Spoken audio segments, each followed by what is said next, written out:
Soon. Oh, also, our faces are live because I did the same thing I did before on accident. So, hi everyone. The pro move is to get one of those little fake penises that are like, rubber, and you stick it in your pants when somebody, I gotta pee too. Here, take my penis. Yeah, Throw it at him. To him. Like, can you take mine while you go? Yeah, just hit him right in the face. Can you go pee for me real quick? Good news is, it'll be really funny. Bad news is, you have to carry around this extra penis everywhere you go at all times. I think it would be like, I don't say it would be worth it, but at least one time it would be worth it. Then like after you do it once, it's probably like, all right, we're gonna shelve it, whatever. Yeah. But the one time you pull it off would totally be worth it. For sure. Yeah. Patrick's like, what do I invite Panda to these things? I am flustered. Penises. I'm flustered, but not because of the penis jokes, just because because of the penises. Of the issues I had with my mic right before we needed to go live, and I was like, I don't have time to fix this. So hopefully it's not terrible. What the hell is going on with my camera? What? Why am I off frame? For why? Oh, I bet you my camera got me. I bet you it did. Yeah, if I scoot all the way they up must here, be realistic size or not. I'm just all shitty.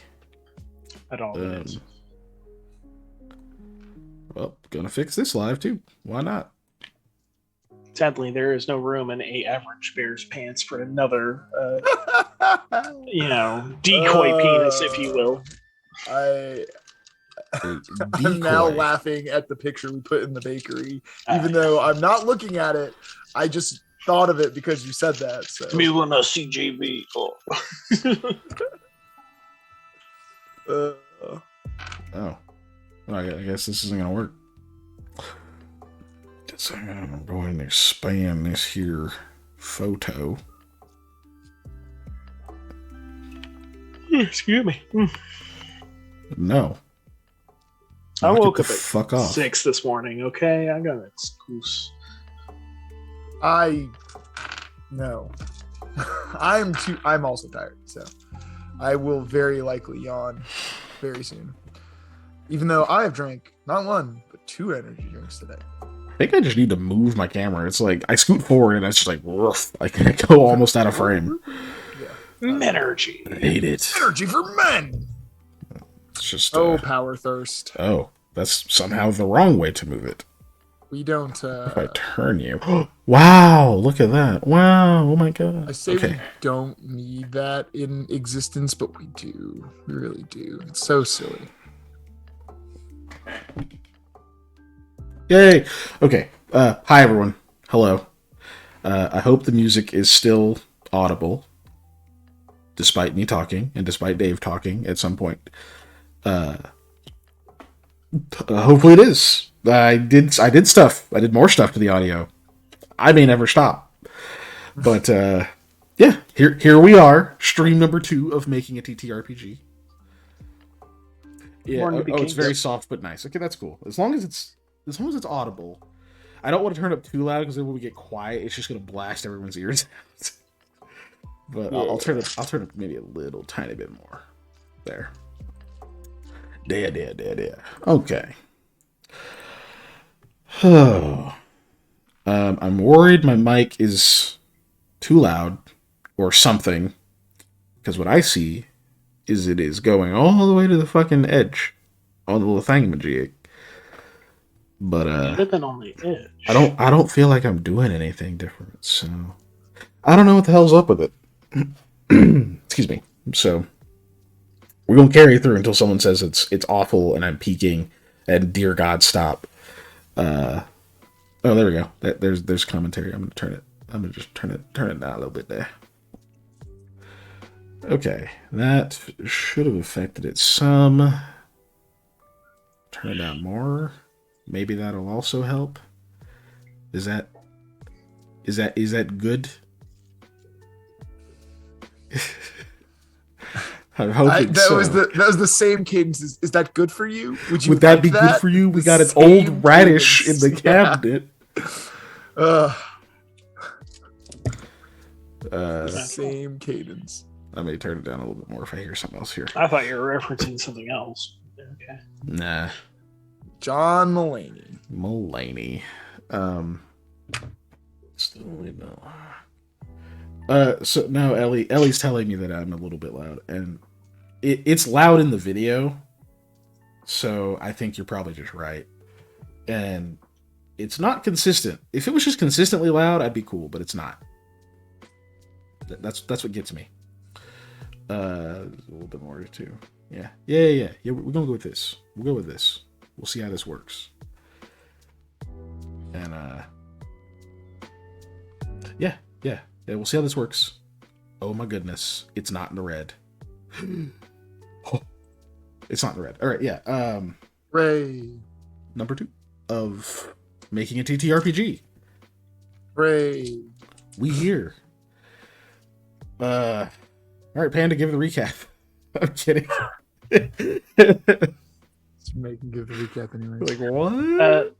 The Army Corps of Engineers have released a 2023 calendar of giant cats attacking infrastructure. There's my recap. Okay. It's me reading Reddit. Until I have to start paying attention. That is. Oh my god. Yeah. So yeah, at the end of our last stream, the goal for our last stream was that by the end of it, we would know what the goal for this stream would be. And I think Dave put it pretty succinctly at the end of that one, that we need to line up mechanics with thematics, which I also think is very important. So that's going to be the goal. And I didn't change our names. While I do that, I think one of the things we're definitely going to be trying to address is actually hammering out some mechanics. So much like watching any unrefined process, anything that goes from raw to pure, this is probably going to be a little rough. We haven't actually done this before. That's what the stream is. So it's not like we have I don't have a board I can point to that'll be like, yeah, look at all these things that we've tested. Nah, we're just going to be setting stuff on fire and hope we don't explode. So that's what I say every time I do anything. Man, I really hope I don't explode. Yeah. Well, I'm changing our names in Zoom.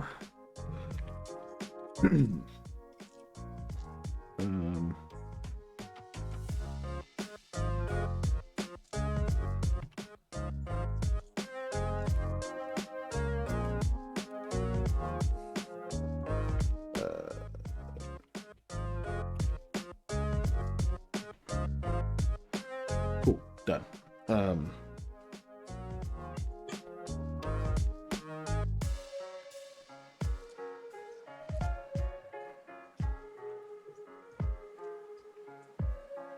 It's so quiet. So quiet for me. Yeah, I'm glad you get to hear the music, Ellie. The way I have to set up the audio, I can't hear it while we're streaming, and neither can they. So we just, when we're not talking, it's just dead ass quiet. Yeah. So lining up, God, that pop of my knuckle probably peaked the mic. Line up mechanics with thematics. We also realized, forgot to talk about classes, because we did come up with some classes and some interesting stuff about them. We forgot to talk about the mer people. Yep, that's something we wanted to talk about. I intended for us to have to kind of give some narrative examples of how we could see a scene playing out without even considering dice rolls. Just if you imagined a scene playing out in this game, what it look like thematically, or even theatrically might be a better way to describe that. Ellie asks, so game mechanics, what is going to be the most important dice? D20, D6, D10? is going to be a D10 based system. Not to be confused with a D100 based system. Yep. 10. Just 10. Which is, yeah, I was gonna say, which is a big difference because the D100 based system obviously uses 2 D10s and is like how percentile dice work in most D20 based RPGs, but we're not doing that at all. It's going to be straight normal D10s. Yep. A weird aside on dice and their existence is that one of the things we had talked about doing was making dice specifically for this game so that we could send it with like things in the beginning package and whatever. Yeah. Because the concept of needing a D5 for something and D5s being confusing and literally just making a D10 that was a D5 basically. But also I just want D10s that actually have a 10 on them. Because anytime you buy RPG dice, right, the D10s, the 10 is always a 0 because it is also used in the percentile die category, and you don't need a 10 in that. So one of those weird, like, personal dice goblin pet peeves is I just want a D10 that has a freaking 10 on it. I just want everyone to know this is 100% a Davism. Yeah. But we all have those. Not Davisms, but we all have isms, you know? Yeah. Oh god. Don't fidget with that, it's grapes. New fidget. What should I fidget? Knife. No, not knife. Not knife. Cut in half credit card now. That needs to go away. That's why I have dice. Speaking of being a dice goblin. Battery. Yeah, I'm gonna use a battery. I'm gonna fidget a battery. That's dope. That's good. That's good fidget. Printer, special order allowed to mass market as part of the game. I don't know. One of them, probably. We don't have a 3D printer. We'll probably have to get with a company. But, yeah. There shouldn't be makes dice. Yeah. They're, like, you can, as long as you order in a certain amount, they're pretty cheap. Yeah. Like, and we all some broke bitches. So by the time we even get to that point, likely, we're going to throw money in once we have some. But likely there will be a Kickstarter or something by that point, and we'll be seeing how that goes. But we don't even know how the fucking game all the way works yet. So yeah, we gotta get that figured out first. So list. I have made a list of talking points that I sent Dave.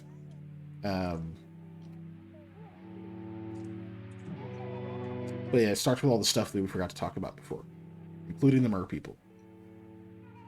God, I'm so mad that I forgot that because I went back to the other stream. Like, I didn't remind myself what I said about the mer people. And it's not there. So what I remember is, one, mer people are the reason that there's not like a lot of overseas travel. They are vehemently anti-undead. They are essentially stewards of oh shit, who's the god of water? I think that's Shevin. I have like, by the way, I have like 7 different fucking documents open, so it might take me a second to look things up. No, not that one. No, Shevin is air. Latum, the deity of vitality, is also linked with water. That is also the deity associated with the mer people. But they are basically stewards of life and natural order and growth and that kind of stuff. And of course, undead are the opposite of that. So, Latum's not a fan, and Latum's chosen people, the merfolk, are not fans. And since Riftreach, our main nation of Riftreach, consisting of the council, the college, and the church as their triumvirate, mostly use a lot of undead for grunt work and for doing monotonous tasks and being kind of muscle for big things. They would need to use them to build their ships and that kind of stuff, and it's big risk to do that without being attacked by the mer people, and then having all that work go down the drain. You can almost think of them as Shard's own built-in little eco-terrorists that are kind of a wild card whenever you're out doing whatever. If you got undead with you, they're probably on their side if they start fighting. If you don't have undead with you, they're probably on your side if you start fighting. If you do, likely you're the problem they're solving. So, Ellie asks, do they come in Siren as well, singing to sailors and eating those foolish enough to listen? I like that idea. So probably, yeah. so why not? Early enough in the development of it, I'm more than okay with including that. That's also just a cool mythos and mythology. So, let's see. So that kind of just addresses the merfolk. They are kind of a wild card out on the shore, the coasts, and other things like that. And what's the other stuff? Classes. Where do you go back to talking points? Talking points. Stream 2. Yeah, classes was the other thing. Before that, Ellie asks, would any anti-undead states have special treaties and whatnot with the Mers that would make them formidable foes during maritime war? I mean, in my current idea, you're not gonna get a treaty with the Mer because they don't speak our language. But I don't know. It kind of depends. That's something I'll have to think about. That is a great question, actually, because we haven't really gotten into the other states yet either. So that could be something that'll come up later. But it's a really good question. I think the thing we wanted to go over with classes, Dave, was... What was it specifically? I know we weren't going to just list them because that's not interesting because they're still malleable. Right. Yeah. Was it the overdrive stuff? Is that what mostly we're looking at mentioning? So I think we're also just kind of let me actually open the thing you sent me earlier too, so I can double look at that. We're talking about overdrive as a mechanic and kind of how that works, I think was one thing, and then also how we kind of broke the classes down into the same three parts that we use, because our three base stats are body, mind, soul, and just like in a lot of other RPGs, you have classes that excel generally in one stat, and we kind of tried to break them that way. And they're also kind of when being aligned with those, they tend to be aligned somewhat to one of the organizations that are aligned with those, but also that we kind of tried to make everything's in a lot of threes. Everything in this game right now, anyways, number wise, is in sets of 3s, 5s, or 10s, right? And we try to keep that really simple. And that's one of the things is we have these base classes. There's 3 for each thing, and then they have 3 little. There's subclasses that we're working out of that, and we're obviously everything's changing and moving and whatever. But we are there's a lot of options to go from in all of this. True. Okay, so just I guess to give a kind of brief overview. I remember our naming convention, we also tried to name our classes what they would be called in world in a lot of ways. Because I know sometimes you run into, especially as a DM or whatever, when you have a player or someone try to introduce themselves to NPCs or any other interact with other people in the world and talk about what they do or who they are. They'll sometimes fall into this thing where they will tell people in world their class, which if you're looking realistically, they're not going to know what you're talking about. Yeah. I feel like barbarian is the most egregious of those, generally speaking, for classes, because it is just such an ambiguous term, but that means something to us as TTRPG players. Yes. But if you were just if you just walked up to somebody and I'm a barbarian, they would not think, they're so you the just barbarian class. Eat with your hands or something. Yeah, right? Yeah. Well, Scarletto, he registered as a scout. He's a ninja, but a scout for the military or for hire scout. Ellie did ask body, mind, soul. So a class for each, a class that sort of specializes onto but not as good as the primary classes than a jack of all trades.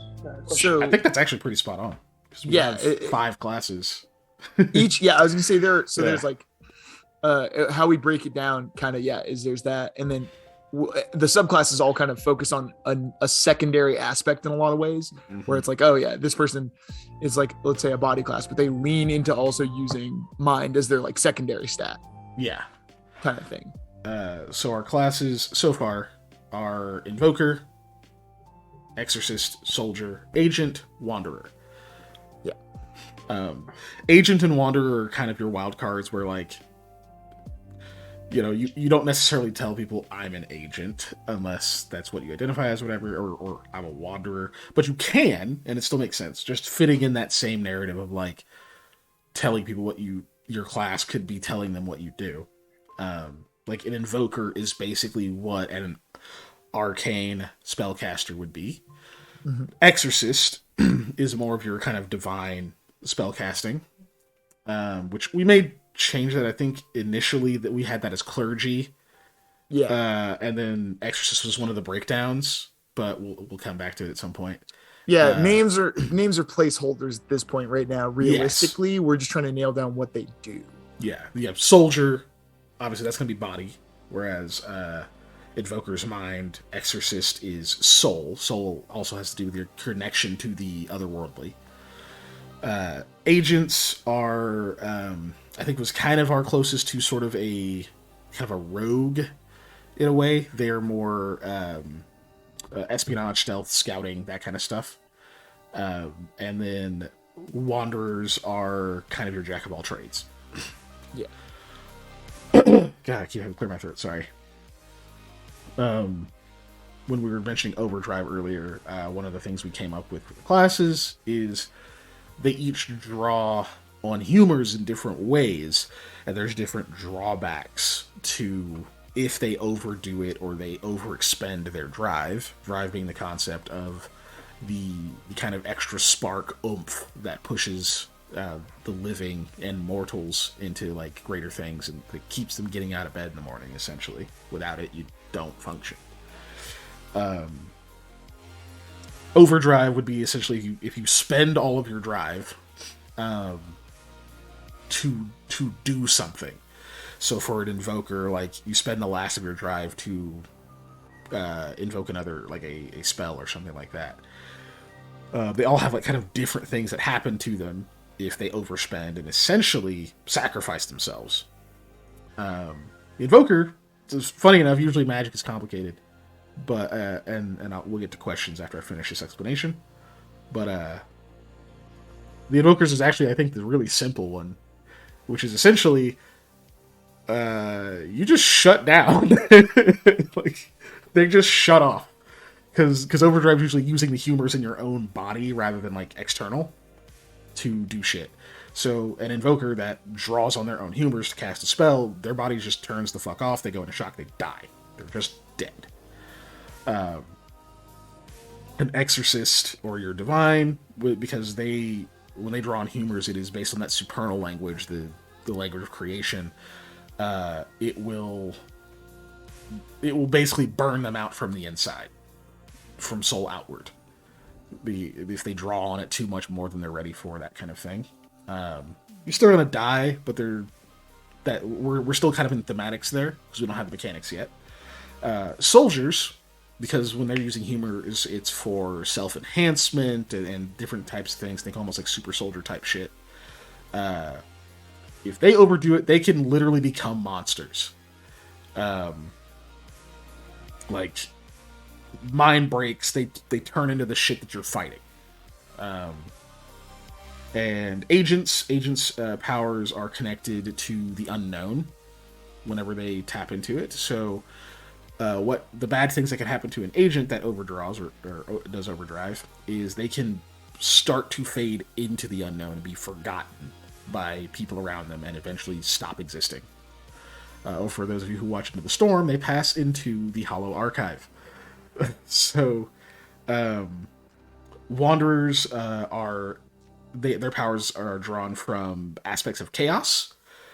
So overdrive for a Wanderer could be to start losing their connection to reality and becoming potential rather than, a solid being, which I know is super esoteric.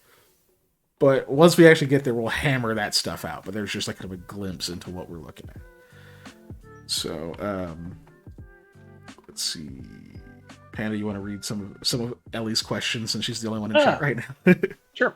She says, I'm a barber. I'm a sergeant. I'm a molecular engineer. Money and Bind gives me monk vibes, and so a detective might be a wanderer or a scout. The barber stuff I imagine was when we were talking about occupation, introducing what you do. Yeah. Whereas if you say like I'm a fighter, people are like, what the fuck does that? Are you like a military? Are you a mercenary? Are you a UFC fighter? Like what the hell are you talking about? Right. Do you box? I think specifically though, like for detectives, they fall under the agent category. And how we have it set up right now. If you were going to play like someone who was like straight up like mechanically just a detective, like obviously you could be a detective and be a wanderer or whatever, but like mechanically speaking, we do have a subclass that's like sleuth, so that you are going to be that detective person whose job is figuring stuff out, and it falls into that same skill set. Breaking it down in the way that you take, so like to use a commonly known thing, like rogues tend to be very you can be very specialized, right? A rogue is either the like trap finding like detective machine, right? In a lot of cases, or they're the sneaky like trickster kind of person. We kind of broke those apart and really made them their own thing instead of trying to make you have a class and pick which way to specialize. Because one of the worst things you can do oftentimes as a rogue is splitting your specializations, and then you don't do anything well. So we kind of are trying to avoid that kind of thing happening with these classes, where we're making it to where people are able to really kind of specialize and then work in an extra thing off their specialization, so that it doesn't just trash a build from go. It's kind of a thought process we have. Obviously, we have to really get more into the nitty gritty of these mechanics, but based off of what we've been working on so far. Yeah. So Ellie's asking, scout and agent are different with specialties. Yeah, in a way. So the other thing with these classes is they each have 3 essentially archetypes or subclasses. So, for example, since we're talking about agents, the 3 that we have written down, again, placeholders, are sleuth, explorer, and assassin. Their names are not super important, but what we're trying to do there is make basically one subclass the one that more hyper specializes in. Each of them would specialize more in one of the different aspects, right? So let's say, for example, like sleuth might specialize more in mind, explorer might specialize more in soul, and then assassin may specialize more in body. And since agent is more of a class where you can kind of do any of those, it's just like wanderer. If we use a more specific example, the invoker has like conduit, maestro, and arcanist. Whereas would say like conduit would be like, okay, well, invoker's already a mind-based class. The conduit is going to hyper specialize on mind-based things, including skills and so on. Whereas the other 2 may dabble in some of the other aspects, so maybe you could do more physical stuff or things that may start to tap into otherworldly or divine things. In that breakdown, I would assume we see conduit's mind, maestro, which I think is meant to be more controlling undead, would be soul, and then arcanist would be more body, because they're supposed to do more with humors, I think is what our initial idea was based on what I wrote. Yeah, the arcanist does, like, they manipulate their own bodily essence and things like that to do things, whether it is, buffing themselves or it is using their own physicality as a part of their casting, essentially. I believe that's how we explained it when we were talking about it and writing stuff down. Ellie's asking, would scouts be more for information gathering then? I mean, a scout is a scout. Even if we don't make scout a class or subclass, like they are there for reconnaissance. They are essentially for information gathering. A scout would not be necessarily your frontline combatant, right? we're trying to set it so that like maybe some of these classes, especially your ones that are a bit more versatile, can pull off things like that, and that there will be abilities tied to being unseen or perceiving more or investigating deeper without like disturbing crime scenes, whatever you're looking for, right?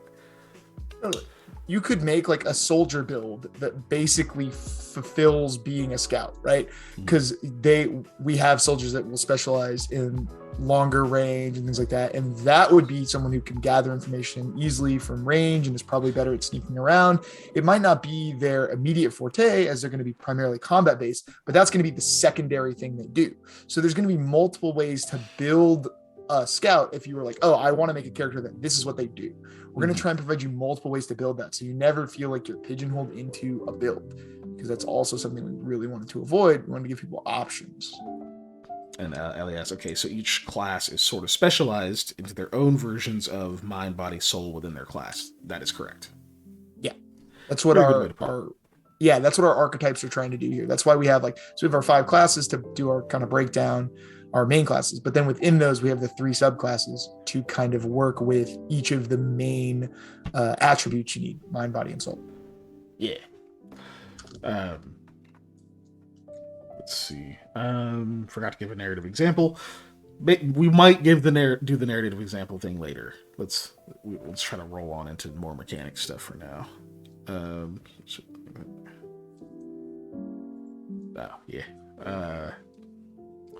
So let's see. Core attributes. Obviously, we've been talking about those. Our core attributes on Shard are body, mind, soul. Body is one's bodily health, strength, fitness. Mind is one's intellect, cunning, like studiousness, and instinct. Whereas soul is like expression, sort of inner strength, and your connection to the otherworldly or supernatural. So, yeah, what do you think about those explanations, Dave, since that's the first time I've revealed those, other than my little hand that I sent you? Yeah, I mean, I think that pretty much fits in what we're doing pretty well. To break down like anything else's set of stats, because like every RPG of any kind has obviously main attribute stats, whether you're going by like Fallout's special, or you're going by your traditional 6 stats for like Pathfinder and D&D. We kind of tried to condense those down a bit and make it to where it is still easy to understand, but is a bigger, like more encompassing thing. Because a lot of things that tend to get reduced down too much when we break up our stats so that we can have multiple things is that it often doesn't make sense that somebody who is, physically fit and strong is not very dexterous. And so we kind of tried to put all of those under more of an umbrella thing, where it's like, oh yeah, dude, you take good care of your body, then you're going to be able to pull off some of these stats. But obviously one of the things we were talking about earlier is building in skills and abilities into each class, and those are going to influence your ability to do specific actions more than just the core base stat. So that way it's not just this ridiculous blanket thing of, oh yeah, my body's super high, so I can basically pull off things that only a supreme weightlifter could do, like a strongman, but also I can, do a quadruple backflip. No, that's ridiculous. You're not Dick Grayson. We were gonna offload a lot more of the nuance into the skills. If you've ever played systems like Call of Cthulhu or Delta Green, which I'm playing most weeks, but also even like a lot of like World of Darkness, like Werewolf, Exalted type of systems. The way that they, me and Dave were talking about this, the way that they, you tend to do your checks is you have a core attribute and a skill, and you basically roll based off of those. So for one of the examples I gave, if we put a skill that is melee weapons or sword fighting or whatever, right? And you're like, I want to attack someone with a sword. Cool. That's going to be body plus swordsmanship or whatever, Take those scores. That's how many dice you get. See how many successes you've got. But also allows us to play with it a little bit more. Play with it a little bit more. Whereas for those weird fringe cases where it's like, maybe this isn't about how strong you are, or even how dexterous. It's not. It's more about like the idea you had doing something clever with your swordplay. So maybe you roll mind plus swordsmanship, or even soul plus swordsmanship. Maybe you're doing something performative, like. But it allows you to play with like kind of being able to do that, and characters not feeling like, well, if I want to be a good swordsman, I have to be like physical specimen, or I have to do this to do this to do this, even though realistically I could see there being a person who isn't the most physically fit being, being a pretty good soldier, right? Or being able to come up with clever solutions to a problem and using their rifle in different ways than someone who's just athletically gifted and talented with aiming, but it gives you some play with that. Plus, reduces some crunch. There's a lot less having to do these like specific. How does this weapon, how does this weapon calculate out? Yeah. So, one to pull from something that I think kind of helped me visualize how I wanted to do things is that a lot of the special rules are going to be contained simply in the thing, instead of coming up with a giant book of rules that you kind of have to pick and choose and pull through. It's going to be more like they're attached to the things you want to do already, right? If you want to be a good melee combatant, well, then the way those rules are going to break down are going to be based off of the melee things you chose. Less of, hey, I'm gonna have to go find all of the melee based like skills and do those, and then we're gonna be like, oh yeah, no, this like melee skill is gonna have examples of things you need to learn and know and do already baked in it, so it's not gonna be as much like digging through rule books. Which I'm poorly explaining, but as someone who's played a lot of I played a lot of Hold 40K, and one of the things that bugged the crud out of me about that game was having to dig through the index in the back of the book repeatedly for special rules. Yeah. And now it's just listed on things sheets. And it's like, oh, why did you not do this forever ago?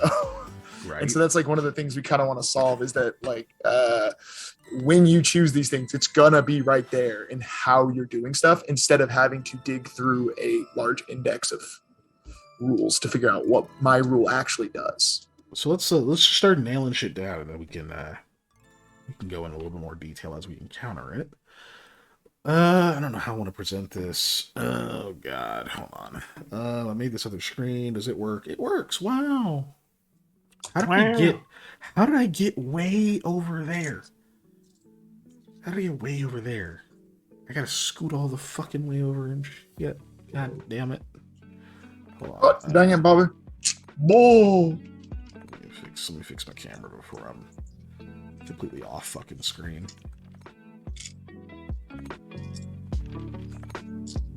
There we go. Oof. But I'm trying to figure out how I want to present this.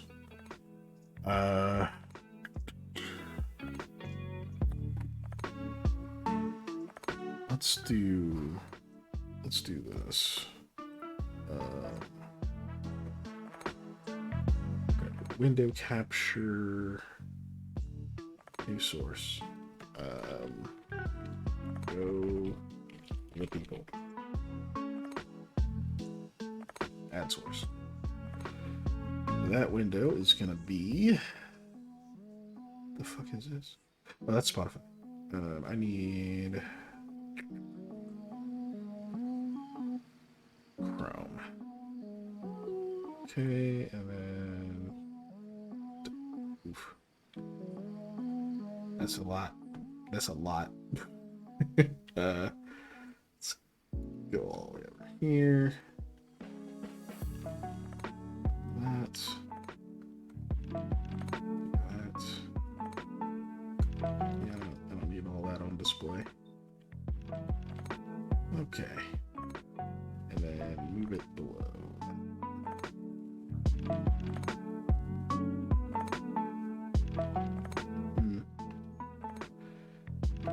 That's not where it needs to go. It needs to be lower.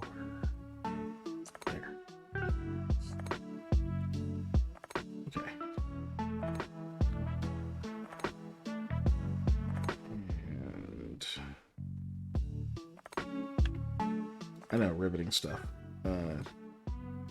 Second, I just want to be able to display this easily.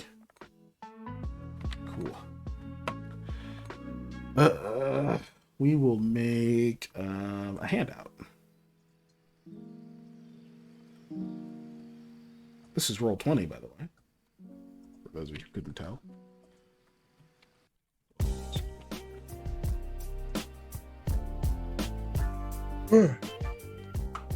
Oh, it's lagging. Fantastic. Fantastic.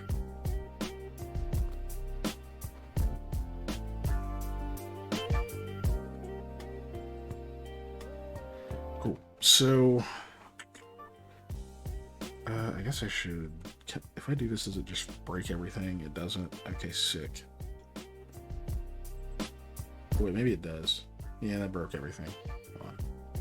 Oh, no. Well, yes, handout. Is there going to be a pop quiz at the end? Yes. So, no, it's just how Roll20 names stuff. All right, so I'm gonna bring this up just so that we can keep kind of running list and expand that. It doesn't need a picture.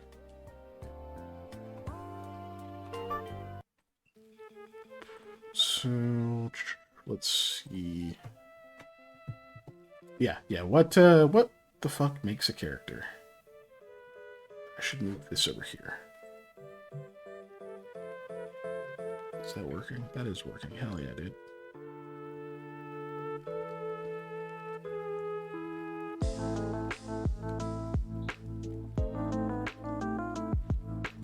So we know we know the core attributes, right? We know core attributes.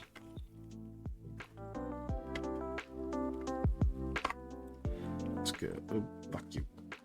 Let's go 102 on that and bullets. Mind, say body, soul.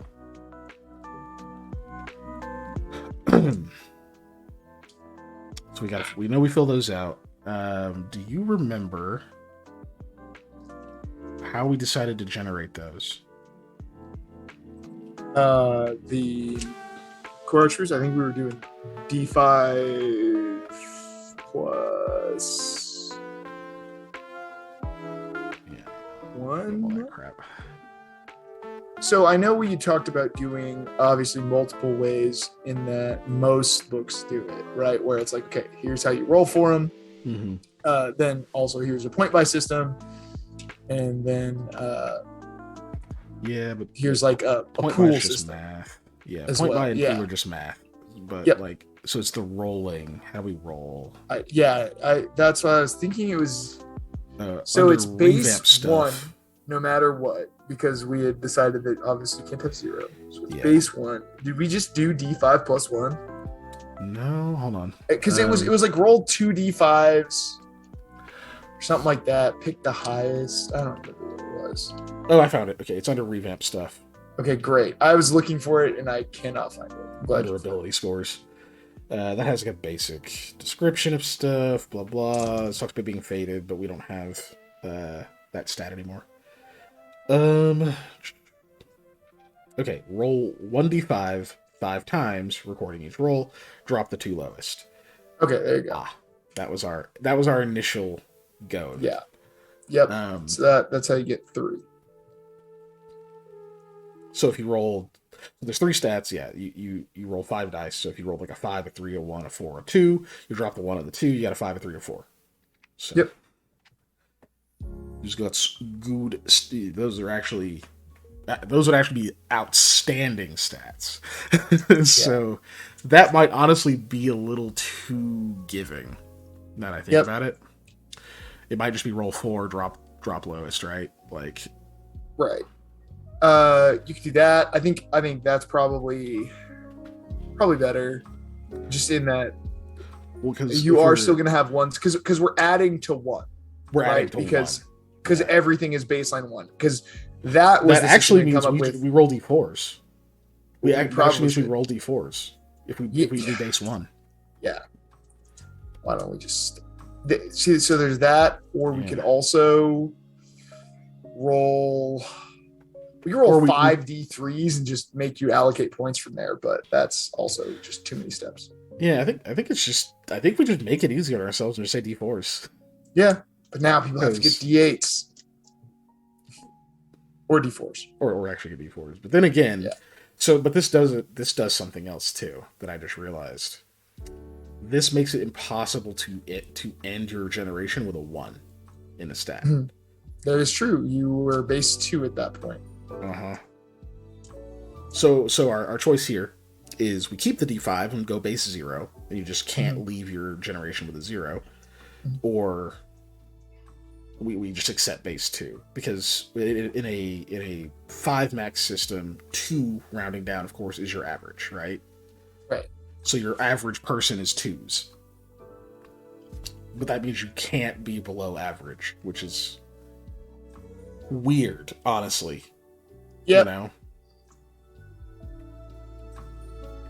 So yeah, I think we just keep the D5 system and then make base 0, obviously, but people can't have 0s in their stats, of course. But yeah, I think one of the reasons we had said the base 0 or the base 1 thing was just for point buy when we were talking about how to do that, because we didn't want somebody to be able to have 0s for point buy. You're right. I think that is exactly correct. Mm-hmm. Because we didn't want people to be able to do what I do in Fallout. Which is completely dump luck to make my agility 10. Why can't I find any ammo? I don't need to find ammo. It only takes 1 bullet to kill people. I usually dump luck too, even though I then regretted it because I want things. I hate money. I don't get money. You just kill a bunch of people. Yeah, you still get money. You just don't find it all over the place. Yeah. Let's see. Also, you can get a lot more money if when you dump luck, the stat you buff is like your charisma stat, so you can just talk to people. Personality. You just bump that to the moon, and then you can get whatever amount of money you want. So back on topic, Ellie says, so you couldn't have a PC with no magic or a complete idiot who happens to be super good at hitting things. You can.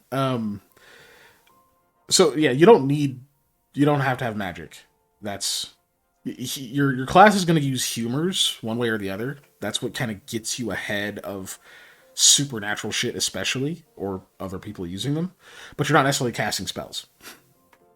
Even if you use, like, even if you have somebody who has a high mind stat, it is not necessarily magic, like specifically magic intellect based and learning ability and other stuff. Yeah, same thing for the soul. Like, it's not specifically divine magic based. It is that could be your like charisma-y character through that without using magic. Let me actually put the descriptions on here so people can see that too.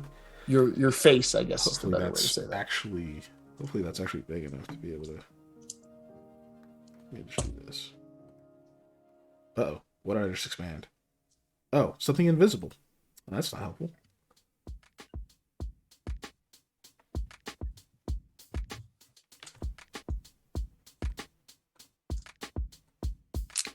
I just want to make sure people can actually see this. Hold on.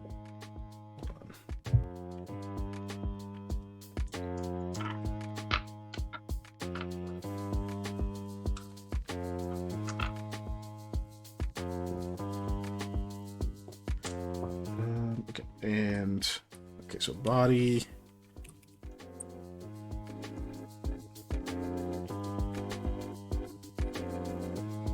Plain text.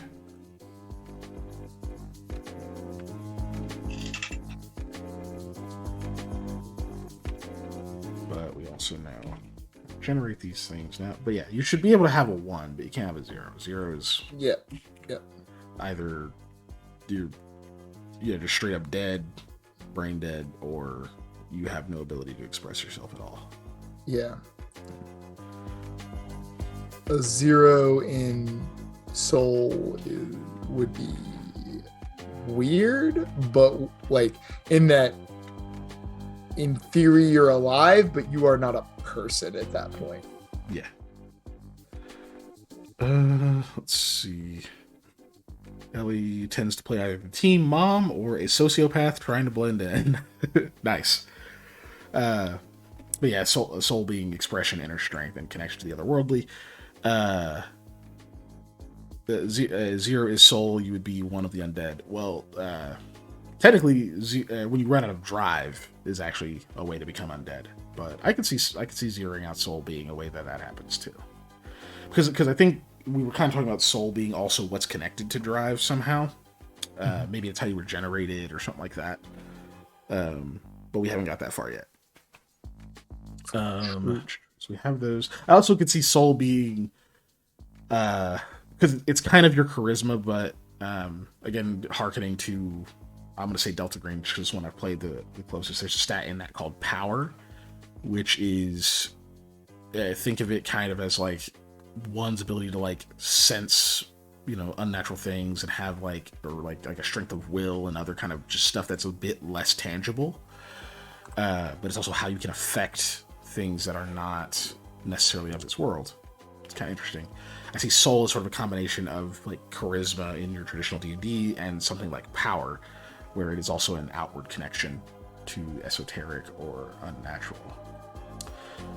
So I can also see it being the ability to like sense certain entities and that kind of thing. But anyway, so we have those. We know we generate them by rolling 4d5. Record the results separately. From the lowest, allocate each.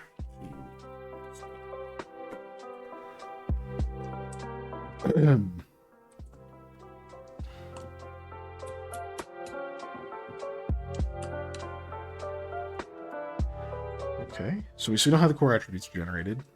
Something we haven't really talked about either is heritage, because we don't really have like races, so to speak. There's not like elves and dwarves. Everybody's basically a human, but there are different kinds of human. We didn't go super into detail on what their exact differences are, but they have a connection. They have like an affinity for different humors and thus different elements. So you have, so we can move past core attributes now. That's pretty much done.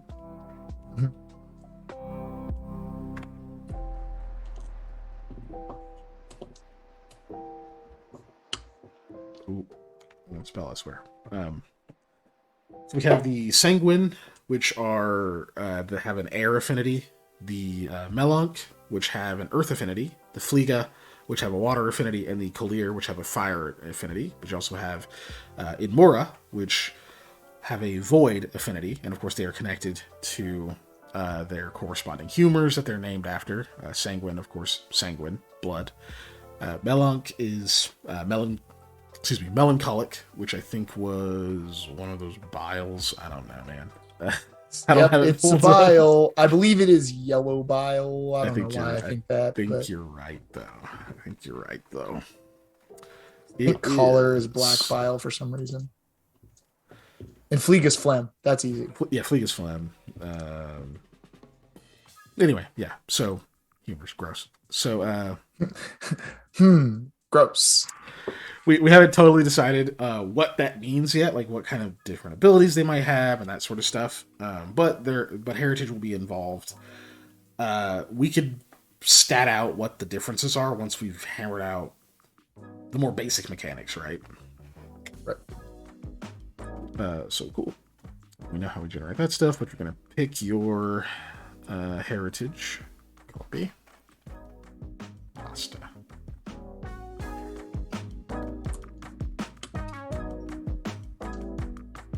I wish it would let me expand this more, but it won't.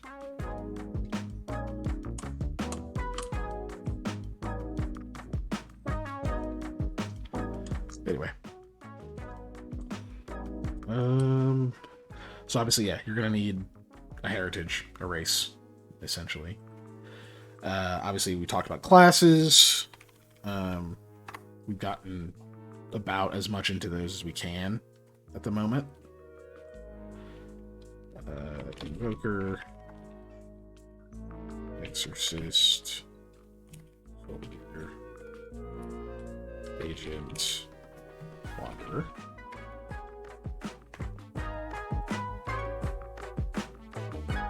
We'll say each class has 3 subclasses. Leaning into one of the 4 attributes. Pretty straightforward. Yeah. You also do have to pick a subclass because they are a part of your class pick. So there's that. What the fuck else is there? Oh, now we're down to skills. Yeah. Yeah, we need to know what skills they're gonna be. Yeah, right. It's crazy. Let's see. Let's maybe pull up some references. See what stuff we're gonna keep, what stuff we're not gonna. Like stuff we're gonna copy from other systems or whatever, and sets a baseline. So we're not having a. Are there any, like, kind of off the top of your head that you're like, we need this as a skill that isn't in another system? Yes. And that is pretty much that. I think, just like you were talking about earlier, where you have a soldier who does something that's, let's say, finesse based, or not even just finesse based, but that is like intellect based in their fighting, they're going to be able to use mind instead of body. I think we should actually have a skill that allows for that stat to be used, like just to put it out there and have it written down. Basically, it is like, instead of it just being like a GM called for role, you can also have a skill that says, like, when doing a certain kind of like combat based ability, you can use mind instead of body, right? But it's got to be kind of specific and more drilled down than that. But that is one of those things that I think we should kind of have a style of skill for each one, where it allows you to draw from not the normal attribute for a role in specific circumstances. That way it really pays off for a character that's trying to do something else, or enables, in many cases, some of the classes to actually benefit in melee or in ranged or in whatever, using something else. Do you think that's a good fit for skills, or should it be something under like our equivalent of like feats or boons or whatever? That, I mean, because we also talked about having levels to those too. Right. Sure. And that could be one of those things. One of those.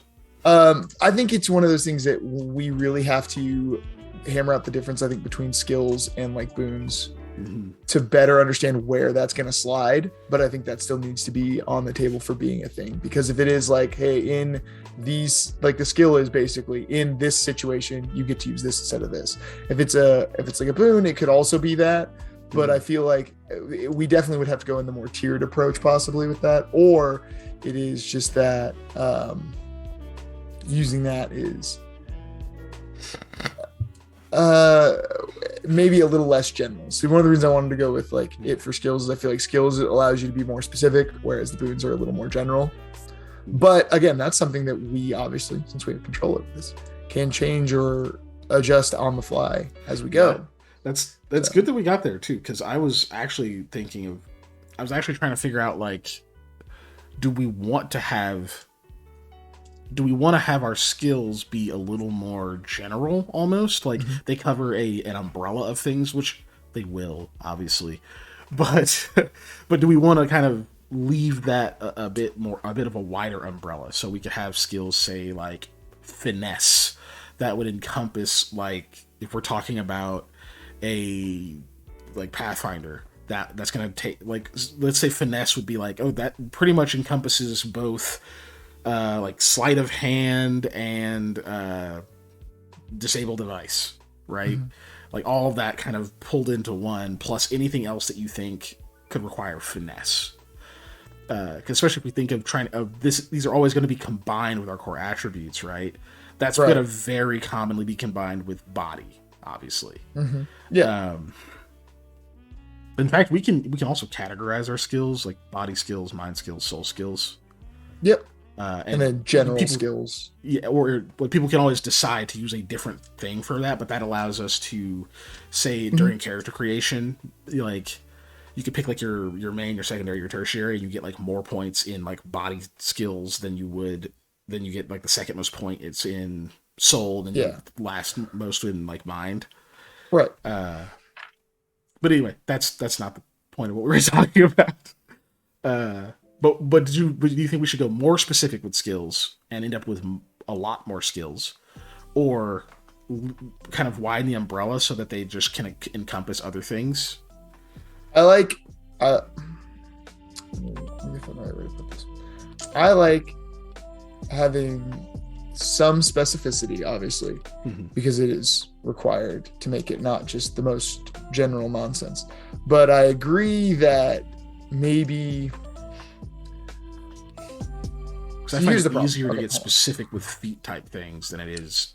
That's what I was just about to say. Yeah. So is that if we go to where we're a little more general, because obviously just one of them has to be general, one of them has to be specific, I guess. So what I was going to say then, so let's say we have a general skill that is like finesse, right? And it traditionally uses body. Then you can have a feat that allows, like, when using these, say, 4 skills or whatever, you can use mind instead of finesse or instead of body. And finesse is one of those listed. Yeah. Right. So then that way it allows the feats to be able to specifically alter skills as well. And since if the skills are more general, then the feats can alter those. And I think that's a better way to look at it. I think you're right that we should probably try and go more general on skills. Okay. Yeah, I think, and I like how you put that, because then you can have, go general here, then go more specific with boons / feats or talents. And it'll all sort of like draw in together. Let's see. Ellie asks, investigate things. So a character could gather intel quick. Oh, investigate is a good skill. I actually give 5e its props for having an investigate skill separate from perception. They just need to actually write it into their modules more. That is also true. There's so many where you're like, that should be investigate, but okay. Well, I guess we'll use perception. Or there are some where it's investigate and it really doesn't make sense, because it definitely should be like not even a perception. It should just be an intelligence check instead of it being, or it should be something else. But also that investigate is like perception's wisdom and investigate's intelligence based. And that's fine. But then the weird thing you run into where you have somebody who like couldn't find the broadside of a barn is able to like, pull off a ridiculously good investigate. Right. So then would there be a difference between stopping a mind character's magic and a cleric character's magic? So essentially not a bear man is getting coffee. So yes, the stream it looks like it says to bear man. To bear man. I did wait until to see what it would do. That way I could stop it if just in case. But yeah, I'll do that. But it's Can you go pee for me? He already left. But yes, so a mind character's magic essentially are arcane magic, which we haven't come up with like a better name for that. Probably more eldritch magic, I guess, would be the better way to put it. Yeah, especially because they're fundamentally rewriting the laws of the universe by, screwing with the like supernal language, reading it backwards, and being like, "Cool, it worked." Yeah, that's definitely more of an eldritch style thing. Yeah, but either way, so mine would be more your eldritch arcane magic versus the like soul magic or divine magic. Oh yeah, I imagine those would be very different to interact with, because we want them to be very different rather than a lot of it. So in like D&D earlier editions, it used to be a lot more evident how different divine and arcane spells were. I say older, but whatever. Anyway, someone's gonna correct me on that if they ever watch this. But it used to be a lot more evident. Now it's like when I first got into playing D&D, I didn't really see the difference. because it's just like, oh, they're both of them cast spells. It's a standard action for both of them. They both have material, somatic, verbal, all these components and things. It's just they have a different spell list. Yeah. There is a thematically clear, like spell list, because as somebody who played a sorcerer a lot, like because I just had specific spells I knew versus like a divine caster who got who knows all of them technically, preps each day. But like so there's a lot of like actual mechanical differences, and there is a clear thematical divide in their spell lists. They can do very different things, but because of the way that magic works in those systems, they still feel very samey. They still get some of the same spells, or they still get spells that still kind of do very similar things. It's either doing damage or doing a battlefield control or whatever, right? Are kind of the thought process going into that we've talked about. God, I wish I could hear this music. Our thought process we could talk about is that we wanted kind of your arcane, your invoker spells to be a bit more varied and I wouldn't say small, but localized, versus divine magic takes a bit longer. It's more of a slow build, but it's big. Right? Like, and that's about as far as we got into that, but it can be very effective, but it isn't just like you say a couple of words, bam, you throw a bolt of flame 200 feet and smoke some dude. That's more of an arcane thing, right? And honestly, I the more I think about it, I think our world is kind of low mag. It's like it's almost high fantasy but low magic in a weird way. Yeah, there's a lot of weird magical shit, but like you're not gonna have people like fucking dropping big ass fireballs and summoning devils from like the size of houses. Well, and I know one thing we talked about was that divine magic tends to have a larger effect, right? In that, not just like, oh, pillar of flame versus firebolt. No, it's like the effect is something that like works on a larger scale. Like divine magic is probably gonna give you more, not just AoE style things, but give you like more drastic effects.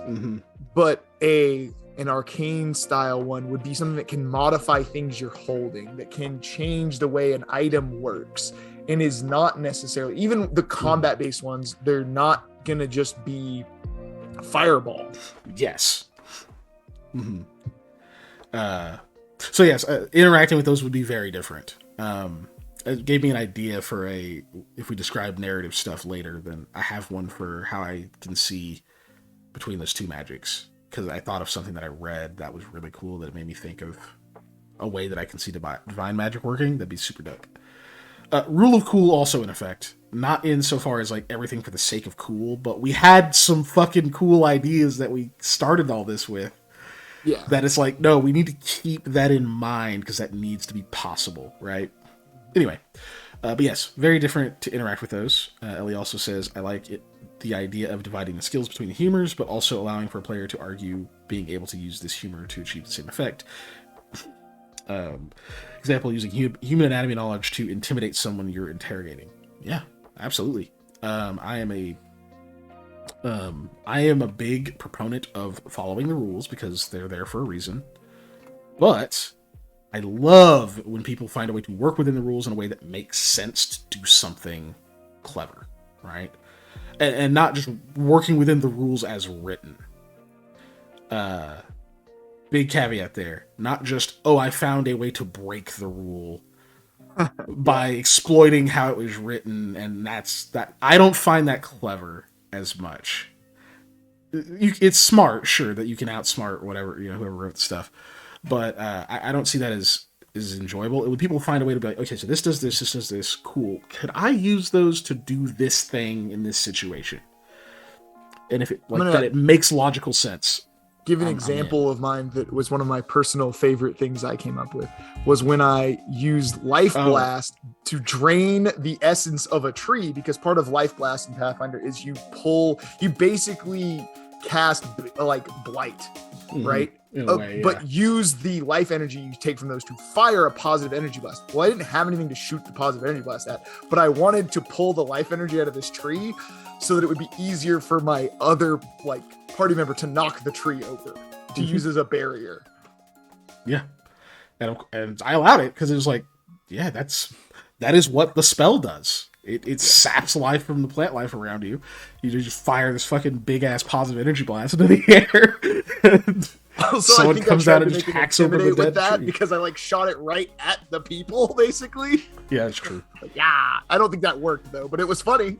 It was funny. The only thing I paid attention to in that sentence is barrier, and now I can't help but think of a bear-themed aircraft, like a Harrier. Like a Harrier, but a bear. A bearcraft barrier? Barrier. Oh, a bearcraft barrier. Yeah. Oh, It's a big ass boat. It's a big ass, what you think is a boat, it's actually a bear, with a bunch of tiny flying bears on its back. And it ferries across the ocean. Oh, Jesus Christ. Oh, fucking kaiju that bear would be. that has like bat style wings, you know, where it's just got the skin stretched between its arm and body, essentially. That would also be terrifying. Let's see, Ellie says passive investigation is horribly underused. Okay, fine. I'm going to comment on this. I agree, and the reason it's horribly underused is because it's stupid. Investigation is not a passive thing. You know what I mean? Like, if anyone likes it, that's good for you. I personally think passive investigation is dumb. I don't think that is a thing you do passively. If you're passively investigating something, you aren't trying. If your parent ever told you to go look for something, and you couldn't find it because you didn't move shit, that's your passive investigation. Like, I have to tell my child all the time, what is your grandmother's first rule of looking for stuff? And it is pick things up and move them around. It's actually turn on a light and then pick things up, but still. Yeah, turn on the light. But that's also because my mom knows me and I don't turn lights on very often. The only reason there's a light on in here is so y'all can see me. Ellie also says, let's see, that makes sense. It's kind of like steering a ship and adjusting the course 1 degree and ending up thousands of miles from the original destination. God's work in macro, not micro. Exactly. And then I love that I was able to convince my DM once that the monster attacking us was a living creature, and this counts as the living sacrifice we were required to make to leave the room. That's funny. Yeah. And then question: Would the Sherlock scan be passive perception or passive investigation? I mean, so I would say it's not. I would say Sherlock. Go for it. I'll let you, because I need to get this out or else I'll forget it. I would say Sherlock that's still not a passive investigation. It is an investigation check, but that motherfucker is so specialized, he can make investigation checks as like a bonus action or a swift action in Pathfinder. That's the difference. That's basically what I was going to say. Is he uses his passive perception like skill and then is able to boost the investigation skill. Would really be what it is, right? Or something like so that, his passive perception skill is like 25 because he sees everything, and then that gives him like advantage on investigation rolls that he already has, 20 intelligence or whatever. So he's able to make ludicrous rolls. Yeah. But that's also an incredibly specialized case, especially depending on obviously like Sherlock's ungodly level of being able to notice things is even beyond like what a lot of characters could pull off. Yeah. And some DMs may disagree with me in this. I would honestly, if I have a PC whose character is the Sherlock of the game and is constantly investigating shit, or is just like super perceptive, whatever, they're the Snoop, and they walk into some room and there's something in there that could be noticed, and normally I'd make them tell me they want to examine things. If I know this is their specialty, I'm just gonna tell that player to roll that. I'm just being like, hey, give me a quick perception check. Or whatever check it is. Them specifically, because they're the one that I know might actually have possibly picked up on something weird just because they're that goddamn in tune with everything. Yeah. Well, as a person who's been your player, who has a wizard, who has ludicrously high intelligence, who is really good at finding stuff, oftentimes you'll be like, hey, you probably know this. Just give me a knowledge check based on this thing, because I have knowledge everything. Yes, he does. Well, Patrick, usually being in tune with things is a bard skill. Ooh. Wow. That's Anyway, a good one. so his charisma is actually Coffee's negative working unless he's fast. trying. Yeah, that is true. That would be a funny thing to be able to try to program. That needs to be like a just awful unless you actually like actively rolling the skill. Yeah. It needs to be a background or a feat or something where you can add a bonus to your investigation, but you take a hit to your charisma or. Anyone tries to talk to you on it, you automatically just drop their disposition by being shitty to them. Right. Anyway, no. Yes, I'll go on for that for a while. But... Skills. We're still on skills. But no, I do very much like investigation as a skill that is different than perception. And I like that it's like kind of an intelligence thing in 5e, because it's less about just having super sharp eyes and like great, like well-trained senses, and more methodology and knowing what to look for, Yeah, and one of those things that often happens when you're doing things is you have a perception check to notice something, and then an investigation check to determine what that thing you noticed means, or like even if your character like Patrick is a player in one of my games, he has very high intelligence, and if he missed the perception check, but one of our other characters who's played by our buddy Ghost, if he makes it because he has a very high wisdom character because he's a druid, anyways, and he saw that thing, then he could tell your character, hey, look at this, and then you could make an investigation roll based on that and figure it out. So it's cool because it allows the group to interact as well using their different skill sets. Ellie says, my group has 3 people with guidance cantrips, so the house rule was that we had to choose one person to guidance for the session. Do you ever have to deal with that sort of stuff? How would you deal with that with that sort of thing in this game? I don't usually have to deal with that as much. Because I play with close friends. I don't really play with randos. I just never have like sat down at a table and just an open table like that. And most of my players tend to pick different stuff. Honestly, I need to start guidancing more with Ophelia. That reminds me. Yeah, I have guidance. I honestly wouldn't I wouldn't care if 3 people had guidance and were just spamming it all the time. Just tell me who's doing it, because it doesn't stack is the thing. Like 3 people casting guidance on the same person for the same check, it doesn't help. They're getting the effect of 1 guidance. So I would just be like, someone's casting guidance on them, I'm sure, for this check or whatever, unless they don't have time, in which case you don't get to. So that is going to be like one of those things where effects in this game will not. We will make it very clear when effects do or do not stack to avoid things like that happening. So even if you all had, say, the same ability or whatever, if that ability doesn't stack, it doesn't matter. Yeah. And that's one of those things that playtesting will also help root out. But also, this is going to be it's fairly low magic world. There's not going to be a lot of people with just like I don't think cantrips are going to exist. There might be some form of them, right? But like, people have guns. You know what I mean? Like, obviously those run out of bullets, but still, it's like I don't even think you're gonna have something you could just do over and over and over and over and over unless you're going to continue spending resources to do it. But spamming, we're going to have the stacking thing. So if it doesn't stack, it doesn't matter. But that kind of thing where people are just going to like do something that slows the game down is always going to come down to the narrator. There's no real way to build in a rule that stops that. Yeah, the buck has to stop with whoever's, running the game, essentially. One thing I will say is someone who's played a lot of tabletop games as well is even when you have skills that do stack, you have to put limits on this a lot of times. So it's like, oh yeah, this say subtracts from somebody's ability to make a save down to a minimum of whatever, right? Or this buffs your own person's ability, like saves for something to a maximum of something, right? You can't let things stack past a certain point where it makes it like impossible to fail, or where it makes it to where it is just not it's so effective that it's like changing the game easily or beyond what is acceptable, I should say. And then there's also that level of like you said, nothing is free. So guidance, you won't have 3 people who could cast something like guidance, and if you do, you're going to be using more resources than it was worth casting guidance 3 times. Yeah. Unless it's on a really specific thing. Otherwise, you will run out of stuff very quickly if you try doing a cool thing. Yeah. So, see, what kind of skills do you picture necessary for dealing with the undead? That's a great question. Fighting skills.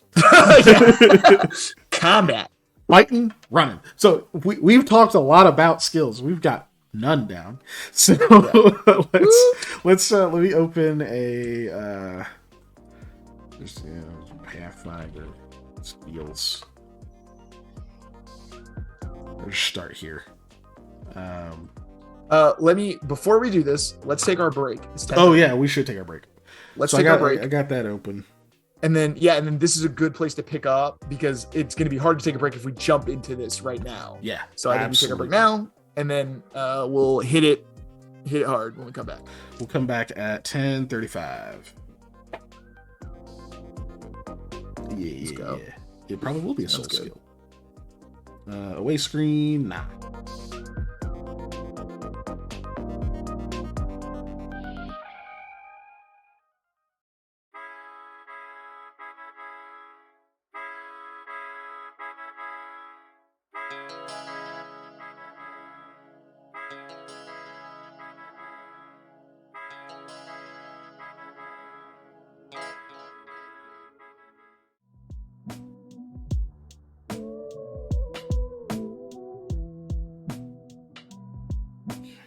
There we are. Hello.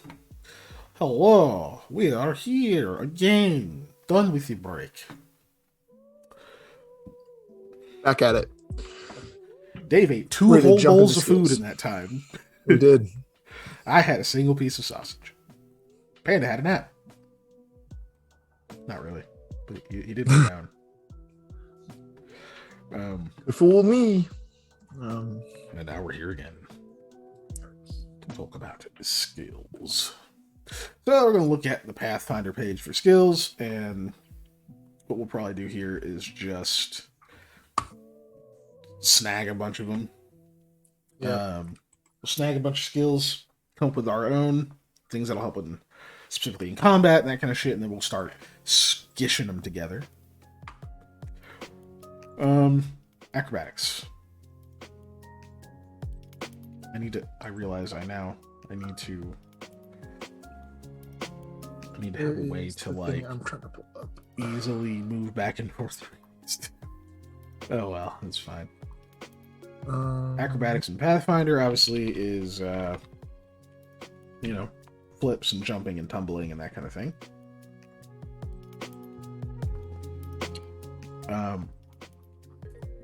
Harley, stop, butthead. In our original concept, Ellie, there was a sanity system, but we did kind of do away with it.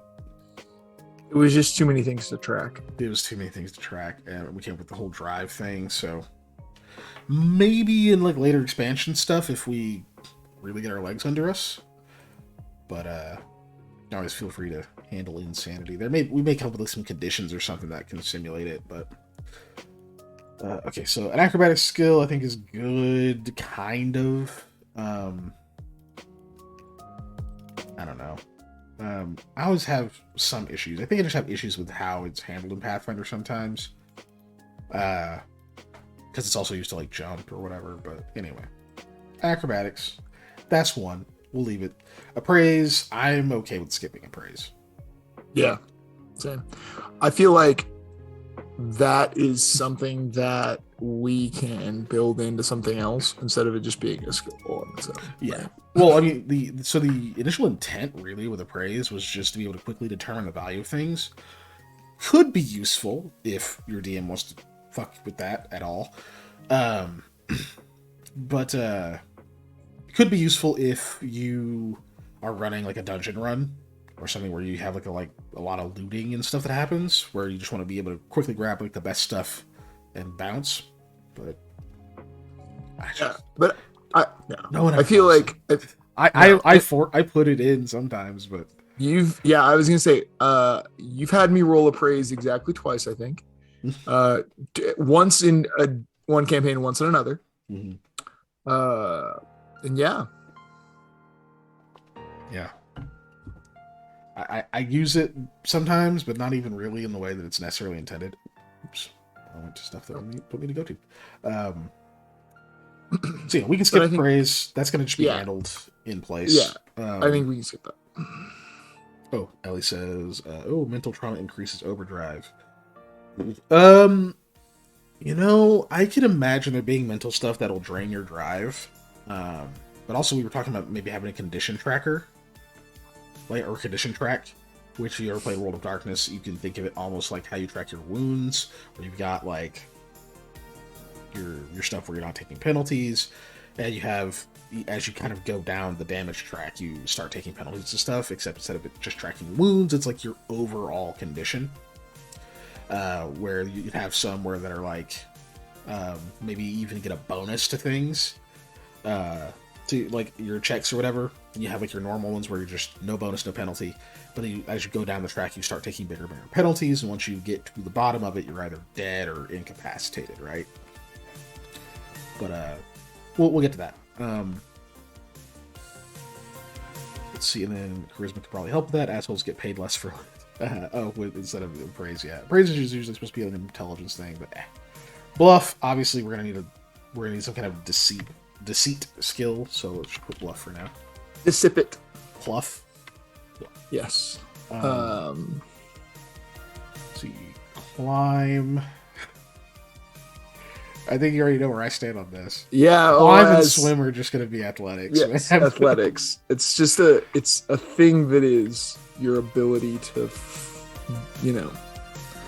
not drown and not fall off of stuff. I think having athletics to accommodate for athletic feats that are not flips and parkour. Yes. Yes. Well, that's what I was going to say is I think we have an athletics thing, and then I also think we have a literal, feat, boon, whatever, that also can, use something else to that. Like, literally one that could be like, oh, you also get to add your soul to this because you have that, interpersonal, I don't know, the mom strength. Right, yeah. Basically, mom strength is a feat. But, it would then be conditional, just like mom strength is conditional. It's best used when snatching up your kid when they're doing something they're not supposed to. A good example of that too is just like my daughter didn't want to walk somewhere because her leg hurt or whatever. I forget, she tripped and skinned her knee or whatever, and my shoulder was killing me because I have a bad shoulder, and I still carried that kid 3 miles. Yeah, I can also see. We'll get to it. Let's go. So craft. Yeah. Let's put craft in because we're gonna need to address it, right? Okay. Yeah, well, because obviously we're going to have a lot of things that can be made, can be whatever, depending on your class, depending on whatever. So craft as a concept needs to at least get covered. Mm-hmm. Even if it ends up not being in skills per se, it still is a part of the game. It's definitely going to be part of the game, yeah. Right. And rather than just being like, it's a mess, let's not address it. 5e. Right. Let's at least address it. Oh my gosh, that is one of the most frustrating things. Especially when we had our skate thing, and everybody's trying to make friggin' skateboards or unicycles snipe. Having to just come up with ways to get people to make those. Right, having to come up with what skills to use and how to give them the checks. And also, they put artificer in here. Look, I know no craft skill. I know JB likes the artificer. I think they really fucked up that class. It's so if you look at where it originally came from, which I don't actually remember exact. I think it was 3.0 is where artificer came from. It was really interesting, really neat. Obviously, it had a lot more crunch and there's some complicated stuff, but it made it. There was weight to what it did. Mm-hmm. I don't know. My favorite, it was really cool, and then made it really boring. Isn't even really an artificer. My favorite artificer class is the alchemist, where you get to and then if you pick the subclass where you control what your potion does every time, so that I can just Jekyll and Hyde myself. That's my favorite way to play that. Everything else is just who cares. Ellie agrees. Well, because I feel like they just didn't develop it enough. And it's just like they wanted another intelligence caster and they didn't really think about how to implement it properly. Yeah. So they were just like, man, here you go. Well, yeah, Also, cool. the fact that intelligence is basically a garbage stat in this game, or in 5e. And I don't want to is it. That. Yeah, it's lame. It's like, oh, it's good for if it's your casting stat and then for like 2 skills. Which is frustrating. Neat. But yeah. So anyway, diplomacy, obviously we're going to have some kind of persuasion-y type thing. I will say now, I do not want to roll that in with bluff. I think it is good to keep those separate. Well, yeah, because one is in order to deceive and be deceitful, and then one is to convince people using like rhetoric, which is very different than convincing people via deceit. Like, yeah, genuineness and you can be it's a completely different set of skills to be a good liar versus being a good like debater, essentially, or negotiator. Yeah, those are 2 completely different skill sets. Being a good liar might help, but it is not the same thing, right? Yeah.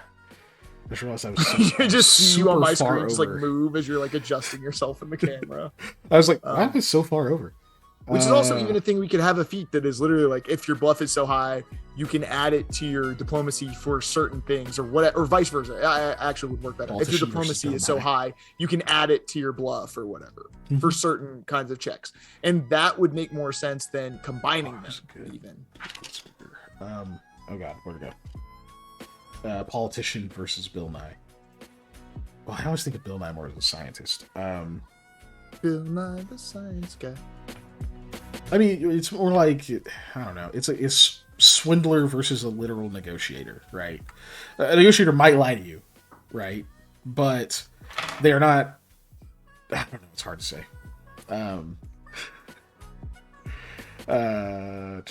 Anyway, so next is disable device, which needs to be addressed. That's a thing that's gonna exist. But I feel like we could lump a lot more into that. My earlier example of putting it with like sleight of hand, I don't want to do, but just like there needs to be a skill to disable devices. We might even call it sabotage or saboteur or something, right? Yeah. But anyway, disguise seems very situational, but let's put it on the list. You know. Yeah, I mean, if it doesn't work out, it doesn't work out. It could get rolled in with bluff. Who knows? Yeah, whatever that's gonna be. Yeah.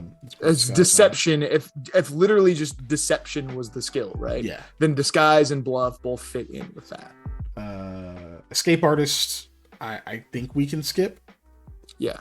Honestly, escape artist, we can kind of roll into disabled device a little bit, because being able to, but that's, we can take chunks of that, things that you would need to use that for, and then the other parts we could use for like acrobatics, right? We can break up escape artist and then add it to other things, like the stuff that you normally would use escape artist for. So that way we body whatever, we decrease that bloat of things, and then make it still to where it top down makes sense based on relevance of what you're doing. Okay, so fly, we are absolutely skipping. Oh yeah, no way. We don't need fly. Don't need fly.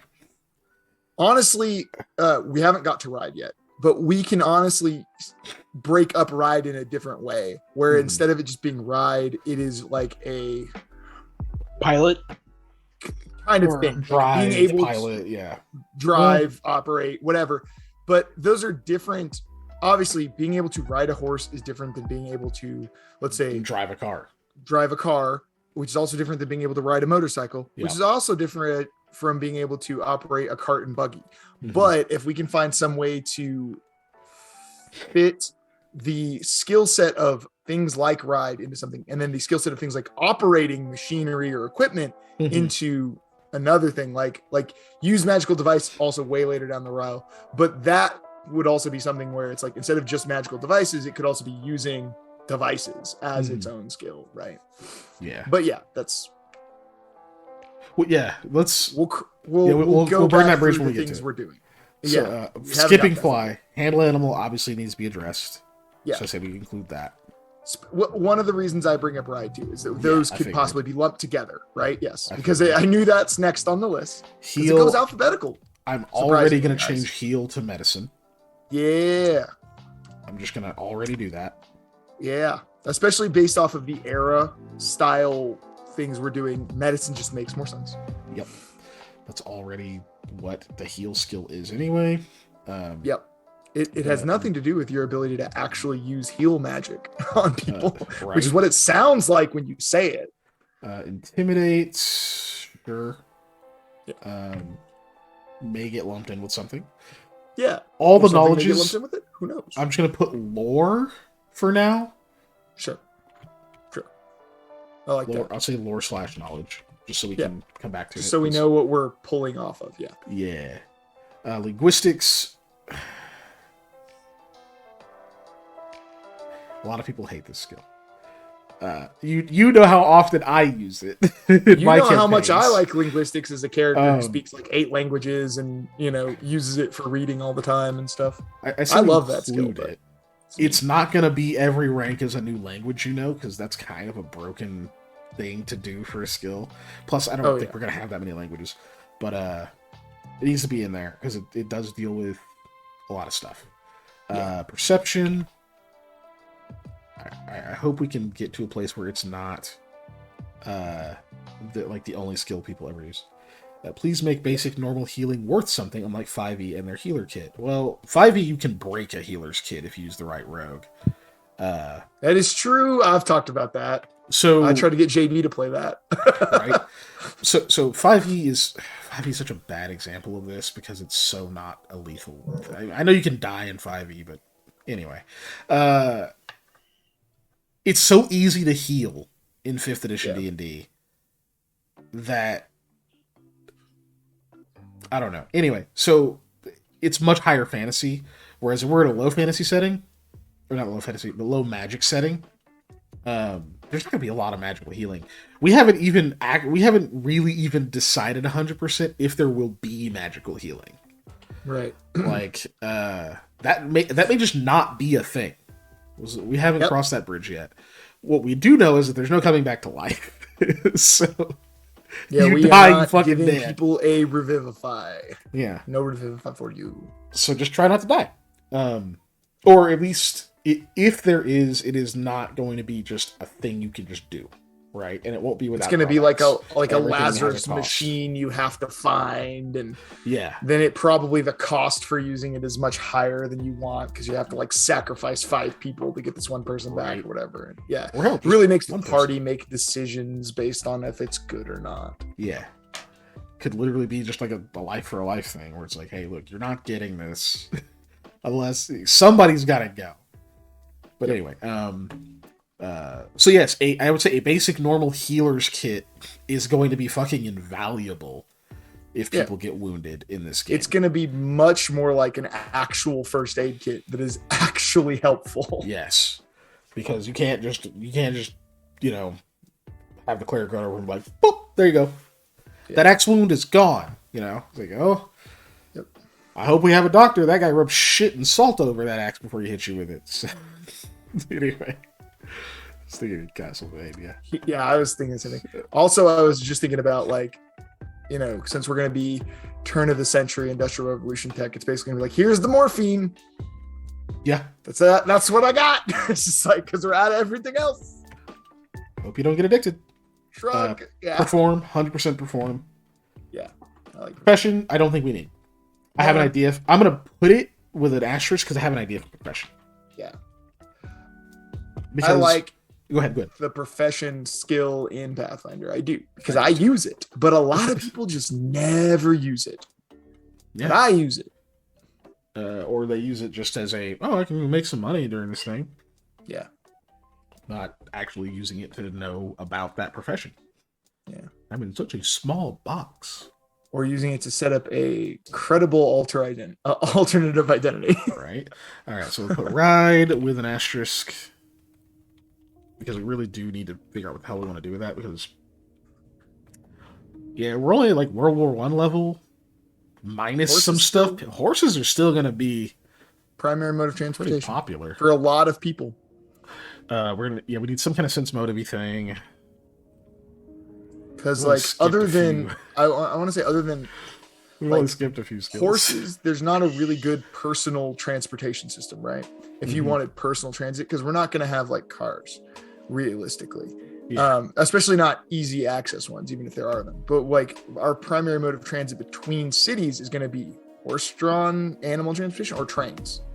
Yeah. We did discuss we wanted some kind of train-like. It doesn't have to be exactly a train, but a train-like thing. So it's like your choices are like, streetcars, trains, horses. It's kind of where we're at. Because public transportation is important. It is. We just don't have it here. I know, that's why I'm so. But God, is it awful? No yeah. So we need some kind of sense motive thing. Probably going to be able to expand that. Sleight of hand, yes, but also probably going to get lumped into something. Yeah. I think that's definitely going to be a combined skill. Okay, so now we're getting to some of the interesting ones. Okay, stealth obviously is going to happen. Yeah. Survival, some iteration of it is going to happen. We haven't got there yet, though. No. Spellcraft. I don't think, because we don't have spells. No, yeah, it's definitely we're still going to need to have something that interprets this, right? A magic-based style skill, or your ability to not even necessarily magic, but like dealing with the humors, right? Dealing with your stuff, like some skill that works specifically with that. Because since that's where we're getting a lot of our magical style energy from, I think we need something that deals with that specifically, and that kind of takes the place of a spellcraft skill. Yeah. So I'm going to put it with an asterisk just so that we know to address it. Oop, didn't mean to put it that way.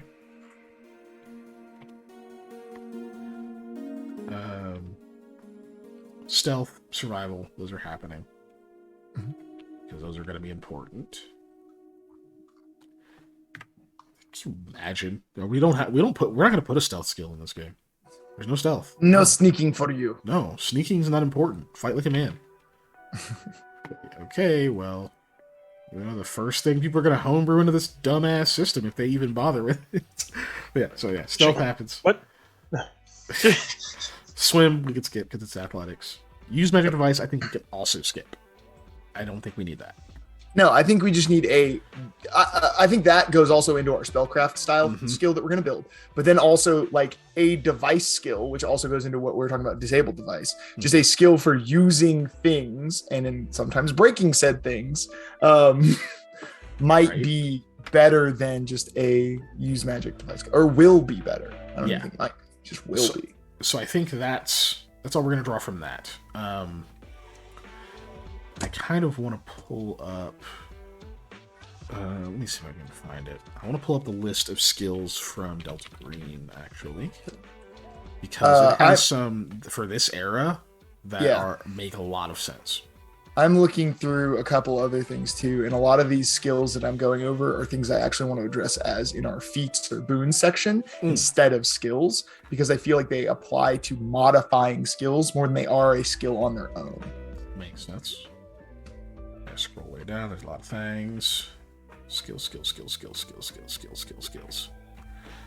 the professions. I know y'all can't see this. I'm trying to get to what I'm looking for before I pull it up here. Where are the goddamn skills? There we go. Skills and base ratings. We could ignore the base ratings because we don't have that going on in ours.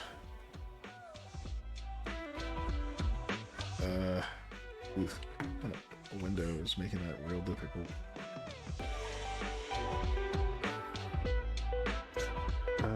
Maybe I can. I don't know. Zoom in a little bit. There we go. That's a little better. Okay, so we have. I assume I'm going to use all these. So accounting, alertness, anthropology, archaeology, art, artillery, athletics, bureaucracy, computer science, not going to be useful for us, craft, criminology, demolitions, disguise, dodge, drive, firearms, first aid, foreign language, forensics. Anyway, I'm not going to read through all of them just because they're on screen right now. But I will, so Dave, that you can see it. We'll snippet it to you. It'd help if I could type correctly, or at least a little bit. Oh, there we go.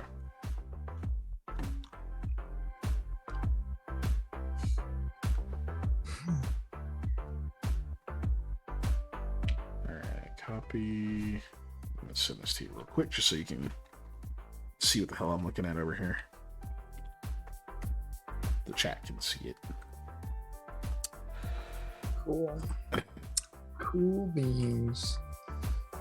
All right.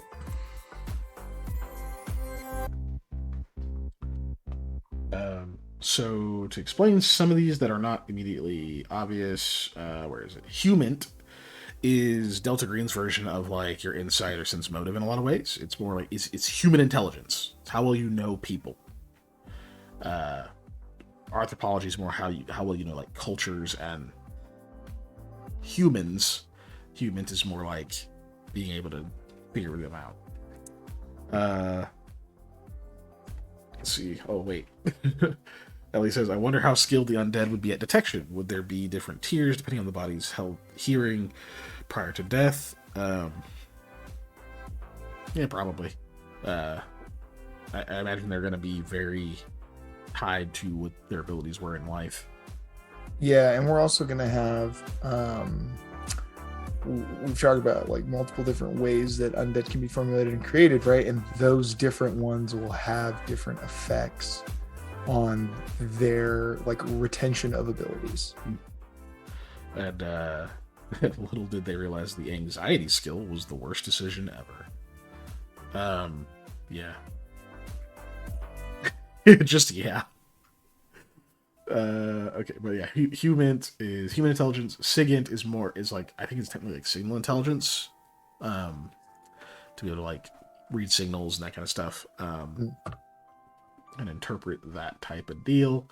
But other than that, some of these are pretty indicative of what I was looking at for combat skills, because you have things like heavy weapons. Melee weapons, right. Unarmed combat, firearms, that type of thing. If we're doing skills that way, those are going to be necessary. Right.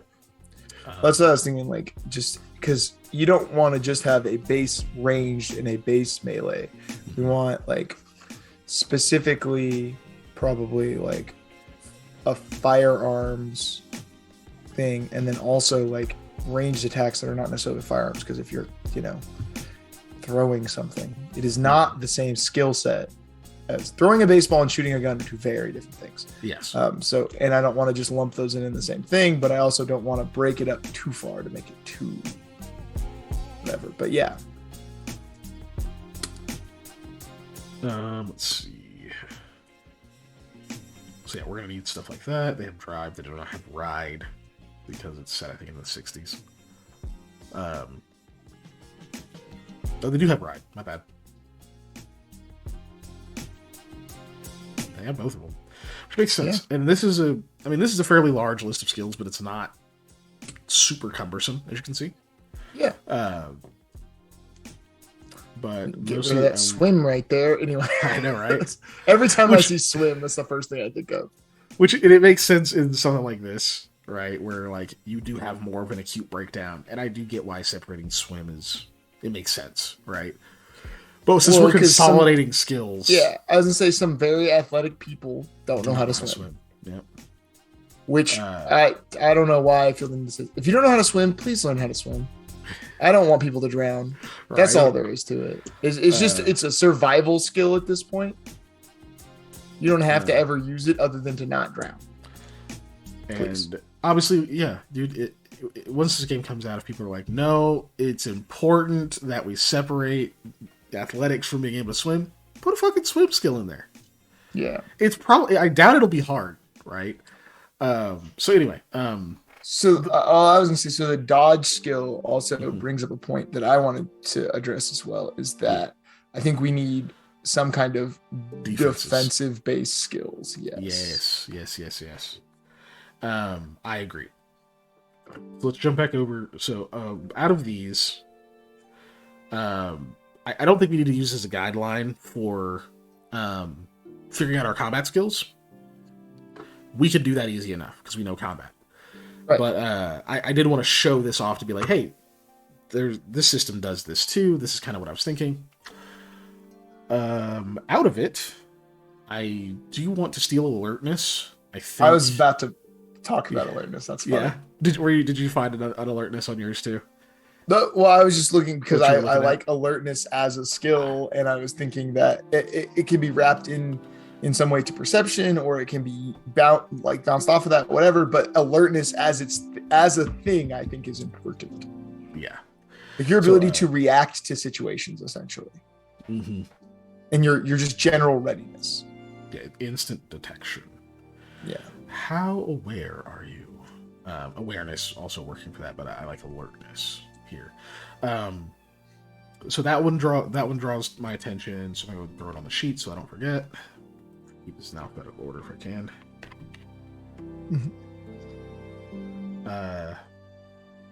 What else? And I like that they. So another thing that I got was they break down their knowledge and / lore stuff into specifics: anthropology, archaeology, right, criminology, that kind of thing, right? Obviously, we don't need to go into that much detail. That's not the kind of game we're making. No. But I think we could very easily come up with a few like that. Obviously, I think 5e did away with a little too much. But we can kind of come with an in-between where we've got we've got this kind of list of things that encompass a lot of different types of knowledges, right? Yeah. And we could get more specific when it comes to boons and feats. Or talents. So we were talking about getting rid of spellcraft, obviously. And on here, I notice occult as one specifically. So I feel like also being able to break down your knowledge of the arcane or whatever as its own skill, and then your knowledge of the divine as its own skill is also important, but not necessarily. And part of the problem is because we just blobbed knowledge into one thing, so we didn't talk about the fact that all the knowledges are broken down like that. Each one of those is probably going to have to receive some kind of special attention because also on here is navigate. Well, that's like knowledge geography in a lot. Yeah. It is similar, but is something that people are going to have to do. But that's something that also you can kind of try and combine into survival, or is often used. Often used survival for navigation. Yeah. So that's one of those things that we can try and find a way to push some of these skills together, or again break apart skills and use pieces of what they are traditionally used for with a different skill. Yeah. I say we grab. Dodge is combat related. We'll get to that. Yeah. But I do say we grab obviously did alertness. What was the other one I wanted? Occult. And where did it go? Surgery. Okay. Yeah. Surgery was the other one. I was gonna say that goes into the medicine style thing as well, but I see obviously they have medicine on here as well, but because those are two different. They are two different things. Yeah. Things, right? Not every doctor or triage is a surgeon. You know. No. One other thing I like on here that I think we can we already covered in that we were trying to do some style of investigation thing is search as its own skill. Not just your ability to see things, but your ability to find things. Yep. I think search is very much what I think it was investigate. Right. You know? Yeah. That's investigate's a little broader. So right, but I think that's something that's important to have because I don't think we have that on our list right now. We don't. I forgot to put it. I'll put it right now. Put occult under this because I want to have that there, and let's put it in investigate. Investigate. Let's see. Panda, I think Ellie just posted a thing. Do you mind reading that question? Let's save this and reopen it. I'm the kind of person who comes up with a character and it makes the build based on my character idea. Skills are my main way of doing that. So the more skills, the happier I'll be. Oh yeah, I'll be! Exclamation point. I thought that was Bell for a second. Yeah. I like how thoroughly y'all are going through these ideas. Oh, well, yes. Thank you. Well, I will also say that I come from that same school of character building generally, as I have a concept, and then I try and build out from there. Like I come up with an idea that I think is cool, and then I try and find a class that suits that. And then I try and find like an archetype of that class maybe, or then I try and find specific skills in that class that will do well to make this character more real. 100% same. Okay. So we will need a...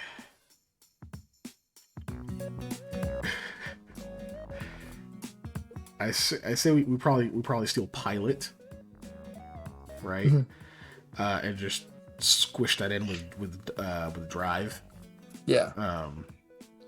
Even though no one ever says I am piloting my car, but Maybe we should though. Maybe we should. You know, Why do you ride in a car but on a bus? Because I'm not driving the bus. Or you get in the boat but on a plane? Great question. Because a boat is below the level you step in traditionally, and a plane is not. Pilot. You're not standing on the roof of the plane, now are you? No, but you did have to In go. the plane. Generally speaking, you had to go up to get to the plane, or through a gang ramp, right? That is enclosed, so you feel like you were getting onto something. Whereas a boat, thinking of in the traditional term when people get on boats, right, is something that's on a dock that you are stepping down onto.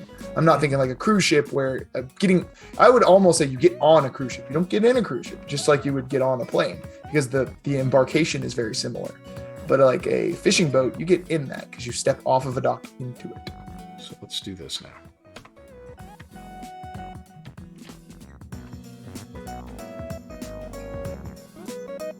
It's an open face sandwich that they dropped on the ground, so it's now like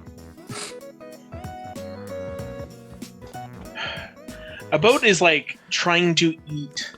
I'd say a boat is more like a pita for my shirt. It's like biting the bottom of a taco, you know? It's a pita sandwich. You can only eat the taco from the bottom. You know, you can't go at the sides or the top. You gotta go. You obviously have never met Ben Lindbergh. I don't know who that is. I know. Did you That's go to why high I school said with you've us? obviously never beat him now. He advocates eating a burrito from the middle out, so he would also eat a taco from odd angles, I assure you. Get the fuck I suggest outta here. eating a burrito with a knife and fork if you're going to do crazy shit like that. What? You just bite it right in the middle. No. Depends on the size of the burrito. Big burrito. I don't know, dude. I just eat them in less time than it takes me to consider the way I'm eating the burrito. So let's divide these up into mind, body, and soul. Okay. Sounds good. And then we'll figure out what the fuck we want them to do, and maybe we move them around. Acrobatics, body. Body. For sure. This didn't do this the way that I wanted it to do. It's fine. I wasted a bunch of time. Oh well, that's fine. Alertness, mind, I would say. Yeah, that's what I was going to say. I think that's a mind thing. It's very mentally stat. Because alertness is obviously different than vision. Because vision would be something that's more body, whereas alertness is more mind. So we go. Athletics is body. That's self-explanatory. Bluff. I feel like that based off of the way we've described soul and its criteria, that it would make sense to put it there. But also I could see a case for putting it in mind. Easily. I feel like it's mind. Yeah, you have to formulate a bluff. because I'm looking at soul. The soul stuff is more of the expression, not discussion necessarily, right? Yeah. This is the thing that you practice, that it's very cerebral, right? Yeah. Well, for some of us. Yeah. Well, I mean, even if it's automatic, even if lying and being good at lying is automatic, it's. I mean, you got to keep still it straight a part in your of head. your. Yeah, it's still a very cerebral activity, especially to manage it or to then deal with the fallout and that kind of thing. It's not like, oh, I lie because that is how I express myself. That is how that is the way that I wish. I mean, to interact. I knew a guy. Maybe your His intention name was Kyle. And that is entirely how he expressed himself, and he never kept track of his lies. Well, he also got had a boon low or some mind shit. stat. Yeah, so he's got a feed or a boon or some shit then. So. Yeah, well, no, I just mean he also probably had a pretty low mind stat in general. If we were taking those people, so but yeah, no, I was gonna also make the case for mind, so I like that. I'm down with that. No, I didn't copy. Why is it bold? Why is it bold? Because it's weighty. Crafts makes me think mind, but woodwork might be body. Crafting a map is mind. Soul is expression, so maybe soul. Craft poncho often is an expression, but utility. So that's where it comes more into the nuance of actually making the rolls. This is just rote categorization, right?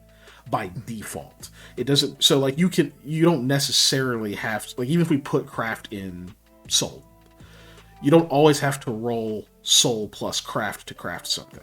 You could very easily be rolling mind plus craft. That's just going to depend on the situation and what you're making. Well, I also think, because we had talked about having a set of skills that were not under the umbrella of body, mind, or soul, that were general skills, and I feel like craft could easily be one of those. We could. I kind of feel more like it's easier if we just put them under there. Right? I mean, I think you're probably right. It's a little easier, but I'm saying that, like, to avoid, if we did want to avoid that confusion based off of what Ellie was saying, then it would be like, oh yeah, it goes in the general. But I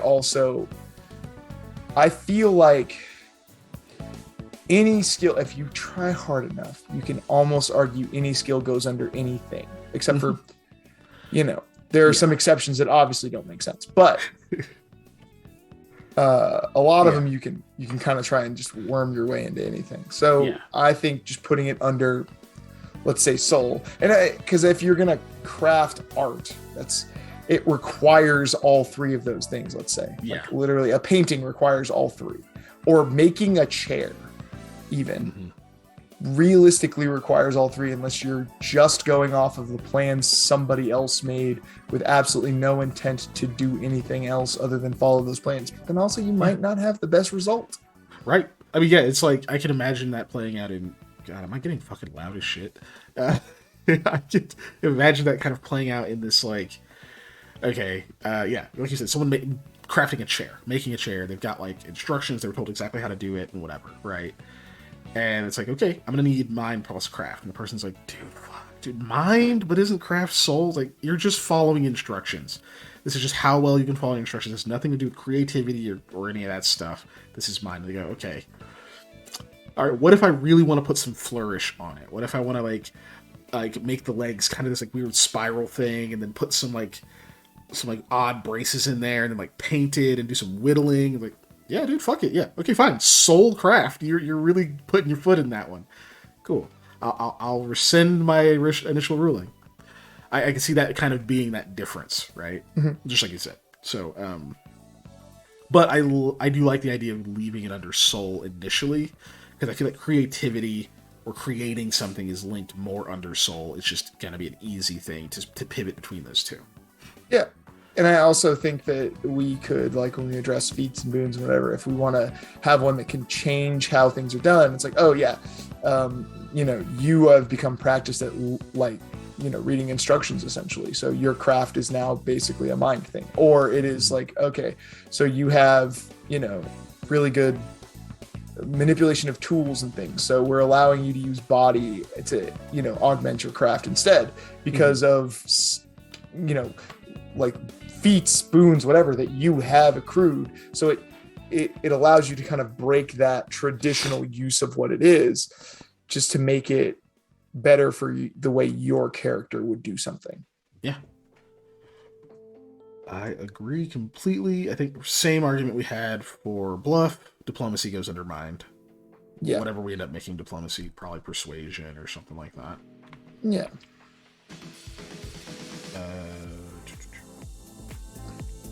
Oh, it did. Whereas if we do like a, did we put, oh my goodness, sense motives on here, right? Or whatever. Yeah, it's down there somewhere. Yeah, okay. It's down there. Because I was also just looking at, my words were about to come out based off what I was reading, because I was reading the Delta Green skill list. So I was going to be like, your human intelligence, but that's the same kind of thing. Your ability to read people obviously is totally different.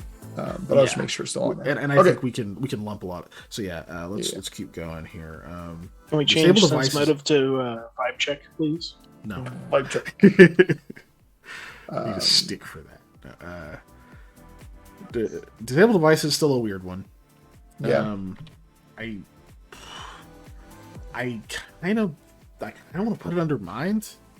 That's where I'm at too, just because obviously you need to have a level of physical skill to do it, but if you don't know how it works, then it doesn't matter. Mm-hmm. At that point, it's just Dave Smash, right?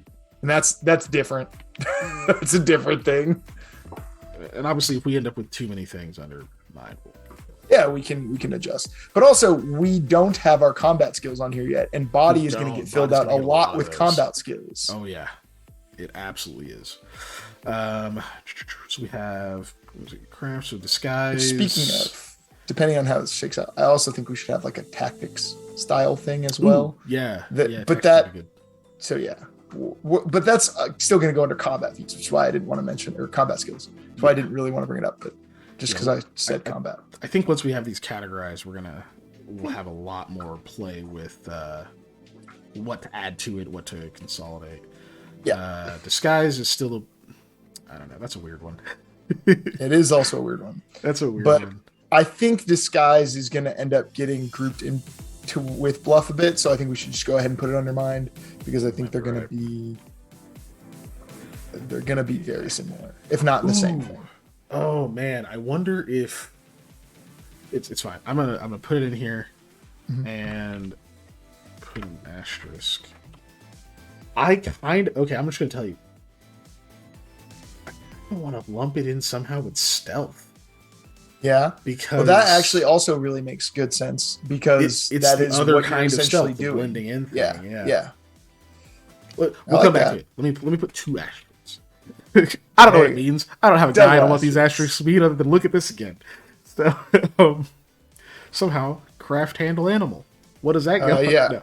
Well, handle animal I think is also just going to go under soul, because your ability to instinctually deal with animals. Yes, and then obviously other rulings can apply. Yeah, well, and again, I think that it's easy to have, like we were talking about, where you have like a feat that says like these certain skills, because of your knowledge, can now be used.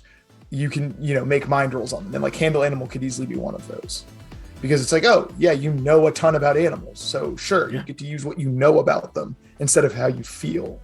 Right. That or sure, just pick up the cow, suplex it, go for it. Body that handle animal. He definitely handled it. So yeah, let's leave it under soul. Medicine, I feel like, can kind of only be mind, and I also put it out of alphabetical order, and I'm annoyed at myself. Yeah, I agree that medicine can only be mind, really.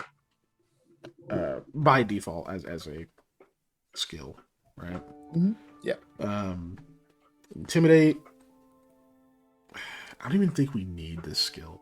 The more I look at it, the more I'm like, does this have? I think we can put intimidate and diplomacy kind of into the same boat, where it's going to be like verbal skills, like your ability to convince people, not even convince people of a thing, but use words to get people to do the thing you want. It's because intimidate, you can also make part of bluff as well. Like, right, if you're so both of those things, intimidate, can be broken up under that umbrella, because do this. Yeah. Depending on how you intimidate someone, I guess. Yeah. So I think it's just a thing you can do with those skills. Yeah. Ellie knows a lot about sharks. Her way of handling them is to stay the fuck away from them. I mean, that's pretty smart. It's a good strategy. You just stay out of the water and they will leave you alone. Right. Investigate / search. Boy, oh boy, mine is piling up. Yeah, it's also definitely a mind skill. It's gotta be mind. Yep. Which we kind of knew it was going to break down like this too. Yes. Lore. Okay, so this is where it gets a little interesting. Mm-hmm. I feel like book learning, is obviously going to be mind in any of it, yes, right? However, I don't even know if occult in this case is the right word, but I think the skill of dealing with otherworldly, unnatural things. Maybe we just steal unnatural from Delta Green. Yeah, 2. we could use that too. Yeah, I think that is a soul for sure. Because I was gonna mention something along those lines as well. So let's put just like this general lore stuff here. That'll go right there where it was. But I do want to kind of replace it with unnatural. We'll call it for now. Yeah, sounds good to me. And that's way out of order, but that's okay. Linguistics. Fucking mind. Yep. Obviously. Which honestly, too, as much as I enjoy linguistics as a skill, I don't even know if that's necessarily going to stick around as its own thing. It might also get somehow lumped into, diplomacy style things or whatever. And then also a knowledge. It could easily get put into a knowledge. It could. I think it could. Because I think once we actually revisit the knowledges, we're going to get some interesting things. Mm-hmm. Unnatural states here. Perception. With alertness, I don't know that we need perception. I feel like and if we do perception, it goes under body because it is your physical ability to see things. You know what? That's true. I think I'm going to put it there. I think I'm going to do that. That's kind of the difference because this is literally just your senses, right? Yeah. It is your ability to see, smell, taste, hear, and what those senses return to you. Mm-hmm. And then, of course, there's obviously ways you can do mind perception instead or whatever, but sure, we're going to stay there. Perform, soul. Yep. Easy. Pilot. So I think this is one of those skills that probably is just mind obviously, but in reality is one of those things that body could take over depending on what it is because how you physically react to operate something. Right. Well, you're out of power steering fluid. Yep. Well, not just that, turn that wheel. Yeah, I was gonna say too, if you just my physical trained reactions to drive a car, it's something I had to learn, obviously, but it is something now that it is just muscle memory up to a certain point. I think in part, since we have trains and things like that, for example, if you have to stop the train or start the train or keep the train going, I don't know what fuel source they use, but throwing coal on the in the they use humors because everything does. Yeah, probably some fossil fuels, but mostly humors. Yeah, but just a thought. But some things require literal physicality to work. Yeah, absolutely. It'd be like coal, but you throw in you throw in some humors with that to make it burn better or longer. It's there's kind of thing. There's a few of them that have been infused or somehow to keep all the rest of them burning. Right. Profession. I have a thought. That makes me. I'm gonna come back to profession because I'm gonna put 2 asterisks. Because that's a whole other conversation. Ride. Let's just put it in here for now. Should we go with body for ride? I was gonna make that case. So yeah, just throw it in body for right now. Because I was gonna try and make a case for it needing to be in body. Yeah. Just to spread out the skills. It's even a dex skill in Pathfinder, so it makes sense. Yeah. And if we're using ride specifically for animals, then we just not lump it in with handle animal, but we combine those skills in a certain way that is usable. So then it goes to soul if it's not a body. Okay, so we go. Well, I'm okay with there being some kind of parallels between some of the mind skills or body skills or whatever. I'm okay with that. Let's see. So we go down to sense motive, which was kind of our human type thingamajig. Yeah. I think that's a soul. He thinks it's soul. I think we could make it on soul. Obviously, sense motive can go under mind, right? Because you're gathering data and using whatever. But I think if you put it under soul, because we're basing it off of feelings and instincts, the way sense motive is phrased specifically makes me think of soul. You know what? That's a great case. And also the way it is, even like if we're looking at Pathfinder, one of the general uses of it is to try to get a hunch about someone. That's like the main use. That's like the usual use of it. And I think that can easily fall under soul. I feel like the investigate search thing works better almost as a mind skill if you can combine those two, not in that you literally combine the two skills, but you use one then the other, right? So you use, let's say, like sense motive to get your hunch about somebody, and then you can use like investigate to extrapolate data off of that hunch, like actual mental like acuity used off of an instinct. Yeah. Or we could even make it a. I mean, obviously, you can have people roll a, mind plus sense motive, whatever we call it. Or you could have the roll soul plus investigate, which would be a weird one, but I think that'd be funny. Anyway, so search your feelings. But anyway, sleight of hand, body. That's body. Yeah, that's still body. That's still body. There's a lot of practice, but you're training muscle memory. You're training your dexterity. I mean, like that'd be like trying to make a case for juggling to not be body. I'm sorry, it just is. Yeah. So then we're down to the spellcraft, which we still need to revisit. I think we still have to revisit that. So we can leave it there because I was going to say spellcraft, depending on which style of spellcraft you're using, is whether it's mind or soul. Because I feel like if you're using the more divine casting, it probably goes more into soul. If you're using the more arcane casting, then that one gets split into the mind. But again, there's not going to be any actual just spellcraft skill, so that's gonna explode basically.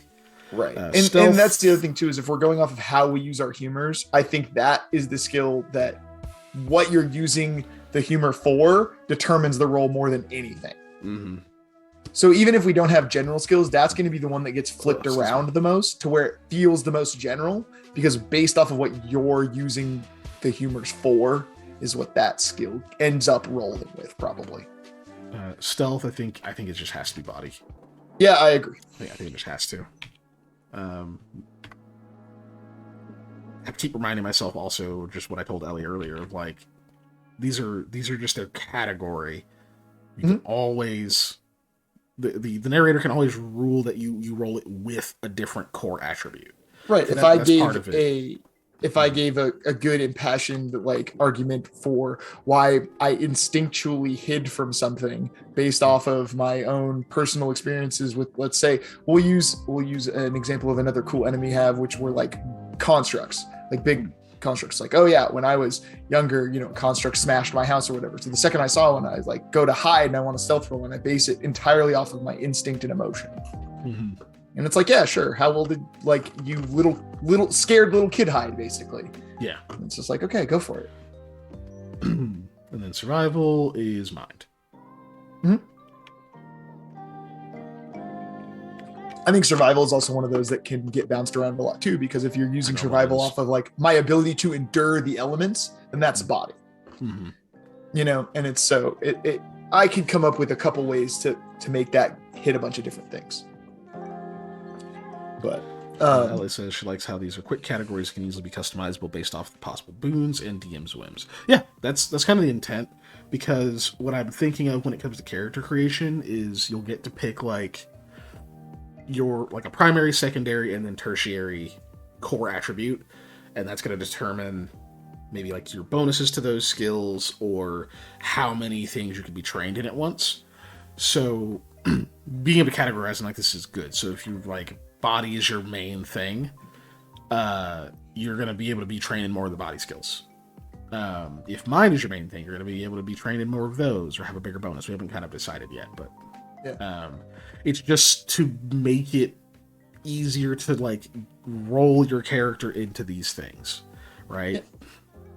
But it also going to, like how I was talking about, using feats and things to change what you do is essentially like, endurance just made me think of that because I was just talking about endurance for survival. So if you have the endurance feat, let's say it's like, oh yeah, your survival, your, I don't know, something else. It doesn't matter what it is, but those things, then you get to use body for those instead.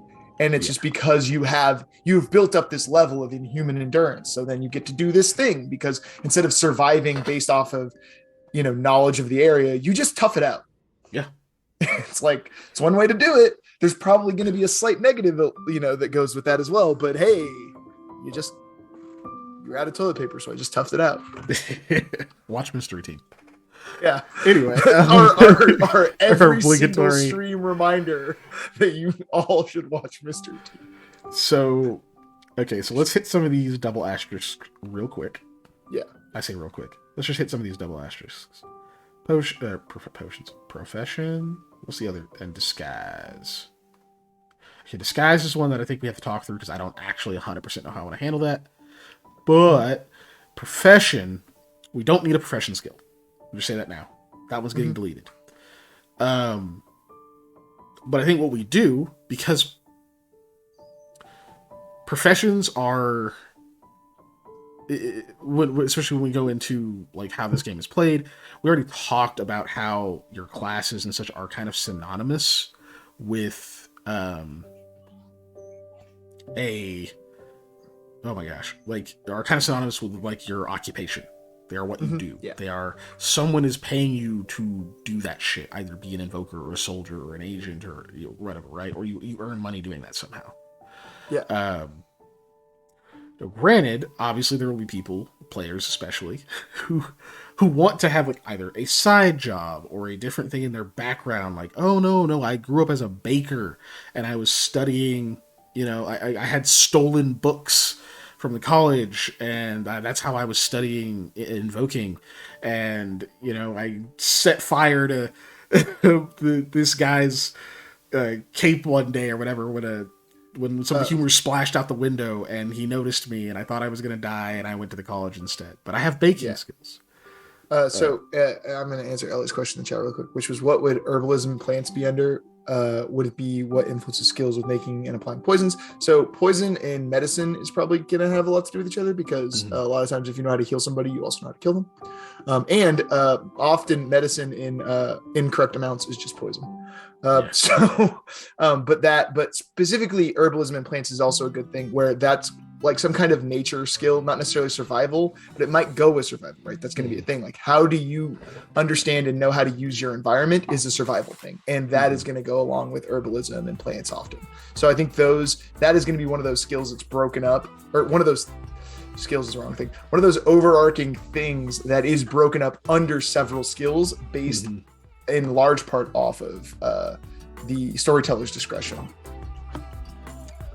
Agreed. So yeah, because I can make an argument for all of those things, obviously. Yeah, it's like it could be, I guess, is the straightest answer. There's also very possibly in our knowledges, which we haven't gotten into yet, because there's probably going to be a lot of them. There can be a knowledge for herbalism. There could be a knowledge for alchemy. There could be a knowledge for whatever, right? So that's not something we've gone over yet, but could easily be. Just like how we were talking about the surgery skill thing from Delta Green is an important thing to kind of have. Oh, I didn't even put that in here. You didn't, but it's not medicine. But we could also have literally, like, instead of just medicine as a thing, we could have knowledge of medicine, but then first aid is its own kind of skill. And first aid is how you apply both like surgical or whatever actual aid versus knowing how medicine works, because those are two separate skills. But again, how we break that down is going to be what we're kind of working on here. Yeah.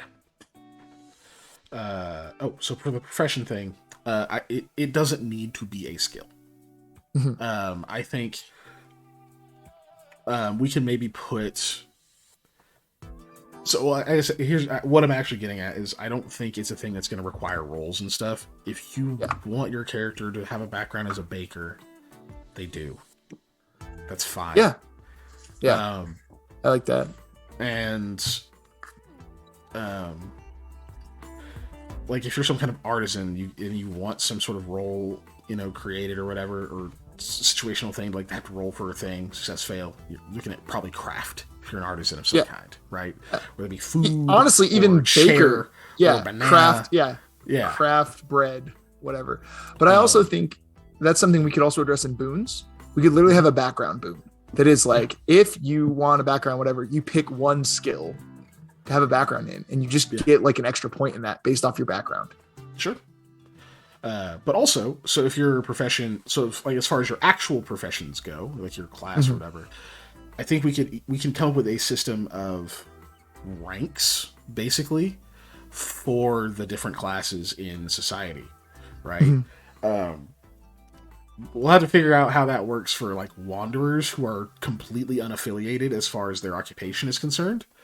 But invokers, soldiers, and exorcists, those are all going to have ranks within their specific orders. Soldiers have military ranks. Invokers have like whatever stripes or whatever they get for reaching certain levels of knowledge. Your clergy is, they're going to have their own internal ranking system that we haven't come up with. But that is I think essentially your profession. The church as a whole, like if you, using like a real life example of that, it's like the Catholic Church literally has a rank system, or like for the college, like schools legitimately have a faculty ranking system. Like you have different levels of faculty. So it's going to be something that we just haven't necessarily hammered out the minutia of, but I do like that. But yeah, that's going to work as your profession. All the other like different professions and things you want to answer questions about, we might address in things like backgrounds and that kind of stuff, where there's not necessarily a skill roll involved, but it can give you that freedom and stuff, and that's fine. And you guys just come up with whatever you want to roll if you need to. Yeah, but I don't think we need to waste someone's pick in skills, throwing a profession skill in there. No, and like I said, I'd much rather just give somebody essentially a free skill point for having a profession. Yeah, that was their background, than making them dump skill points into something about that. So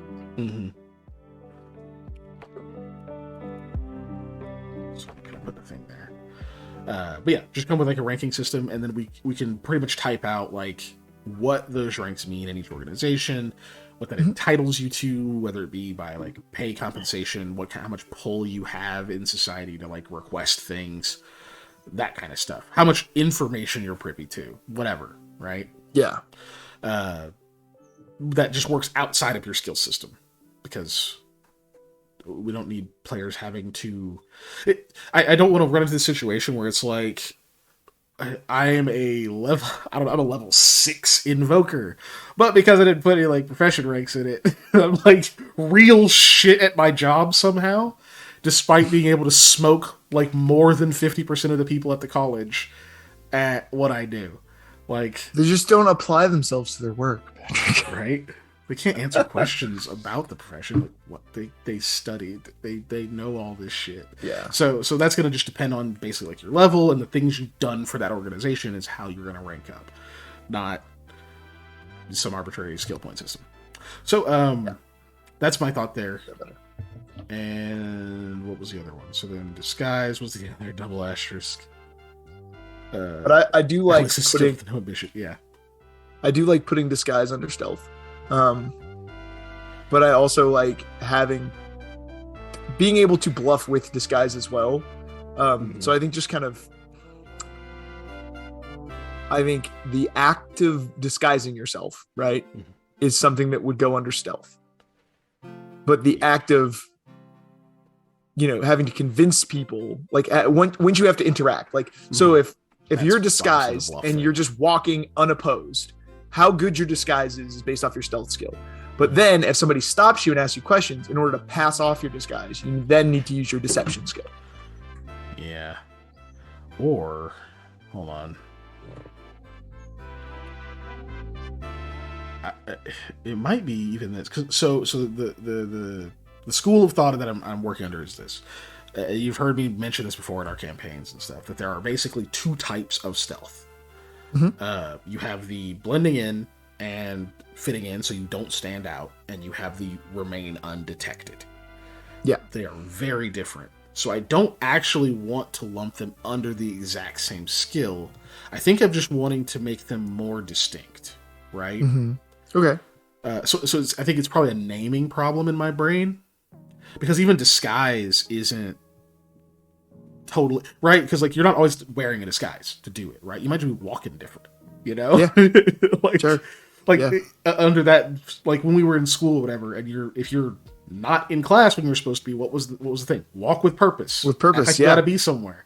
Yep. You didn't change clothes. You didn't do none of that shit. You just altered how you were interacting with your environment to blend in.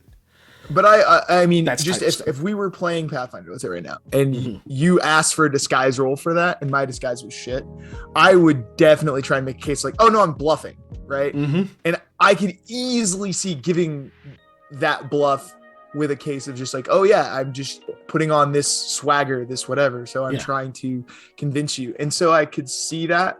So I think, man, I really think just making a deception skill instead of disguise or bluff or whatever fits better. I think bluff is deception, right? Yeah. But I think that is specifically for interaction, right? I think we can still. I think we have to change. I think we need stealth and disguise also, but I think we need to change them. I think they need to be a little, because I know most of our skills are pretty broad. But I think we just literally make them tackle those two types, so that way we have two skills where you're trying not to get stopped. Right, where you don't have to interact with anyone, and then we have deception for if you now need to talk your way out of a situation or pass off. Right? Yeah, I think stealth becomes like avoid detection or remain hidden or something like that. Right? I kind of like avoid detection, and then disguise becomes like go unnoticed or blend in or something like that. Right? Not unnoticed, that's not good. I think, maybe blend in. Yeah. Because that could easily account for both putting on an actual disguise or just walking with a different group of people, changing your attitude. But I think it's good to have... Because we don't want, even though we're consolidating skills, we don't want a whole skill challenge to be rolling the same skill over and over. Right? Yes. Where it's just like, okay, roll deception, and that's it. Especially with something as complex as espionage or stealth. And especially since we have a subclass that functions a lot on that. Or not even a subclass, a whole class realistically, because the agent definitely does a lot of that. I was thinking of the scoundrel as the subclass that also does that, but the agent as a whole will probably do those and break those down a lot. So I do like blend in. I was trying to find a better word than blend in. Are you looking at like a thesaurus or something? Yes, I am, but none of them are good. Damn. Don't you know thesauruses are extinct with all the other dinosaurs? Well, I'm using one right now, so I'm using its bones to coalesce or commingle or bone divination. Yeah. So I'm just changing bluff to deceive. Yeah. And I believe we leave intimidate as a subcategory of both deceive and I'm going to change diplomacy to persuade, I guess, because I think it just works better. Yeah, than diplomacy itself. I like that better also. Like, persuade is a better word for what we want that skill to do. Yeah. I'm going to put it down here. Yeah, because I like the deception part of intimidating people where you're like, all talk kind of, and then also the persuasion part, which is like, listen, I know that you really want to fight us or whatever, but look at his muscles. It's like, yes, I see your point, thank you. But yeah, I think blend, just to keep it one word and simple, but blend will work for now. For our notes, obviously we'll work on what it's actually going to sound, but blend in, whatever. But yeah, let me go with that one's the mind one. blend is mine, stealth is, or hide, or whatever. Yeah. I just put avoid detection for now, and we can find something else later. Sure. Ellie says, disguised can be wearing tree limbs or dressed like a soldier in an army camp. Yep. Ellie also said, intimidation is not a bluff if you intend to follow through. That is true enough. That is very true. We are almost at the end of time, but I'm going to tell you a story that I've probably told this stream before, but I'll tell again. My favorite intimidate I ever did was when I was interrogating somebody, and without asking a question, I just walked in the room and stabbed him in the leg. And then I asked questions. Yeah.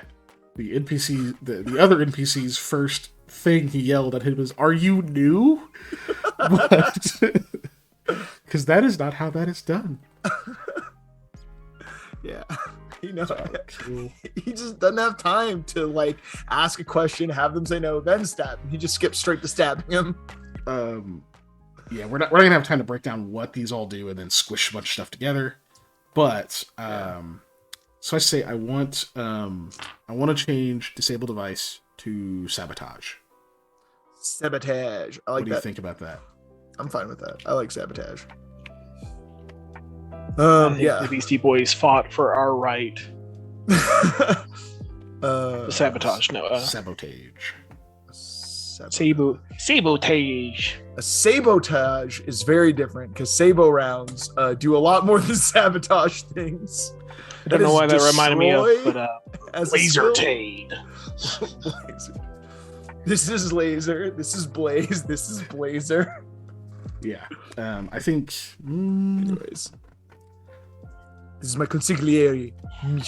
Did we just drop sense motive basically because it's part of other stuff, or are we? No. We left it in soul because it's the getting the hunch thing.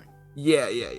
Because that we're definitely gonna rename it, I think. But yeah, we'll come back once we get a good name. Well, obviously we're gonna rename it because we want it to be different, but also because I feel like the way we're describing, or the way at least I described sense motive to get it into soul is another thing almost. Mm-hmm. It is vibe checking. Like legit, even though that was a joke. That's basically what you're doing. That's pretty much what it fucking is. Yeah.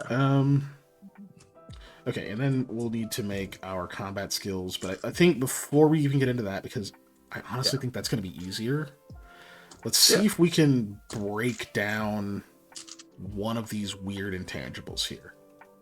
All right. Let's see if we can get one of them. And by that, I need to put an asterisk by lore knowledge because it's not done. Yeah. Okay. So we're not going to have enough time to break that one down because there's just too many subcategories. I think we look at spellcraft. Yeah. Let's save it again. Okay. It was saved. Thank you, Ellie.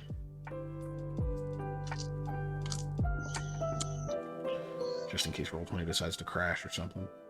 Yeah. Luckily, we have this all recorded, but it would still be really annoying to have to type it all out. Go back to the stream, pausing every 5 seconds. Yeah. Fucking damn it.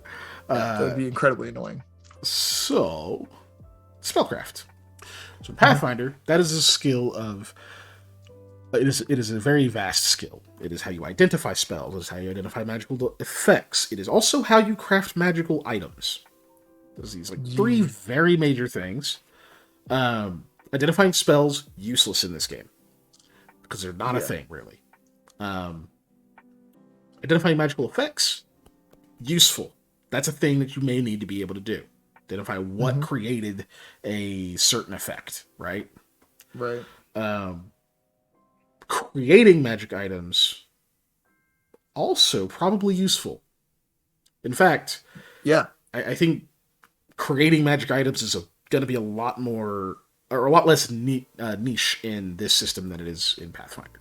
Well, and as we've talked about, I think a lot of like our weapons, a lot of our tech is going to be magically powered, or at least magically augmented, if not specifically powered, right? We're going to have, like incendiary bullets that are essentially bullets that have choleric humor in them instead of, your traditional, like, incendiary payload. Or we're going to have, we're going to have things that like the magic functions in a way that only used with humor infused in it, or it being activated through your own use of humors, right? That's the way you activate those abilities, and they take that resource to use. So I think that also goes along with where we were talking about not having use magic device. This is going to be that skill instead. Yes. It's going to be that part of spellcraft, and then also the lingering little bit of use magic device. So yeah, we need, I guess, because I think there's other stuff that we can push into this. Is it one of those things where we want to try to make the same skill you use to create magic items as the same one to identify the effects of magic on an area? And I'm not saying that to say that that's stupid or anything like that. I think it actually could work. I feel like we should pretty much treat it like a science, like a knowledge. Well, and I was actually going to say that is I think our identify and our whatever should end up being like knowledge magical effects. So I do think that makes sense to put that in a knowledge or a science or whatever we end up calling it. Yeah. A lore or whatever, but because we're trying to broaden this a little bit. So I think whatever the skill is, we let it function as your knowledge of what is it? We'll call it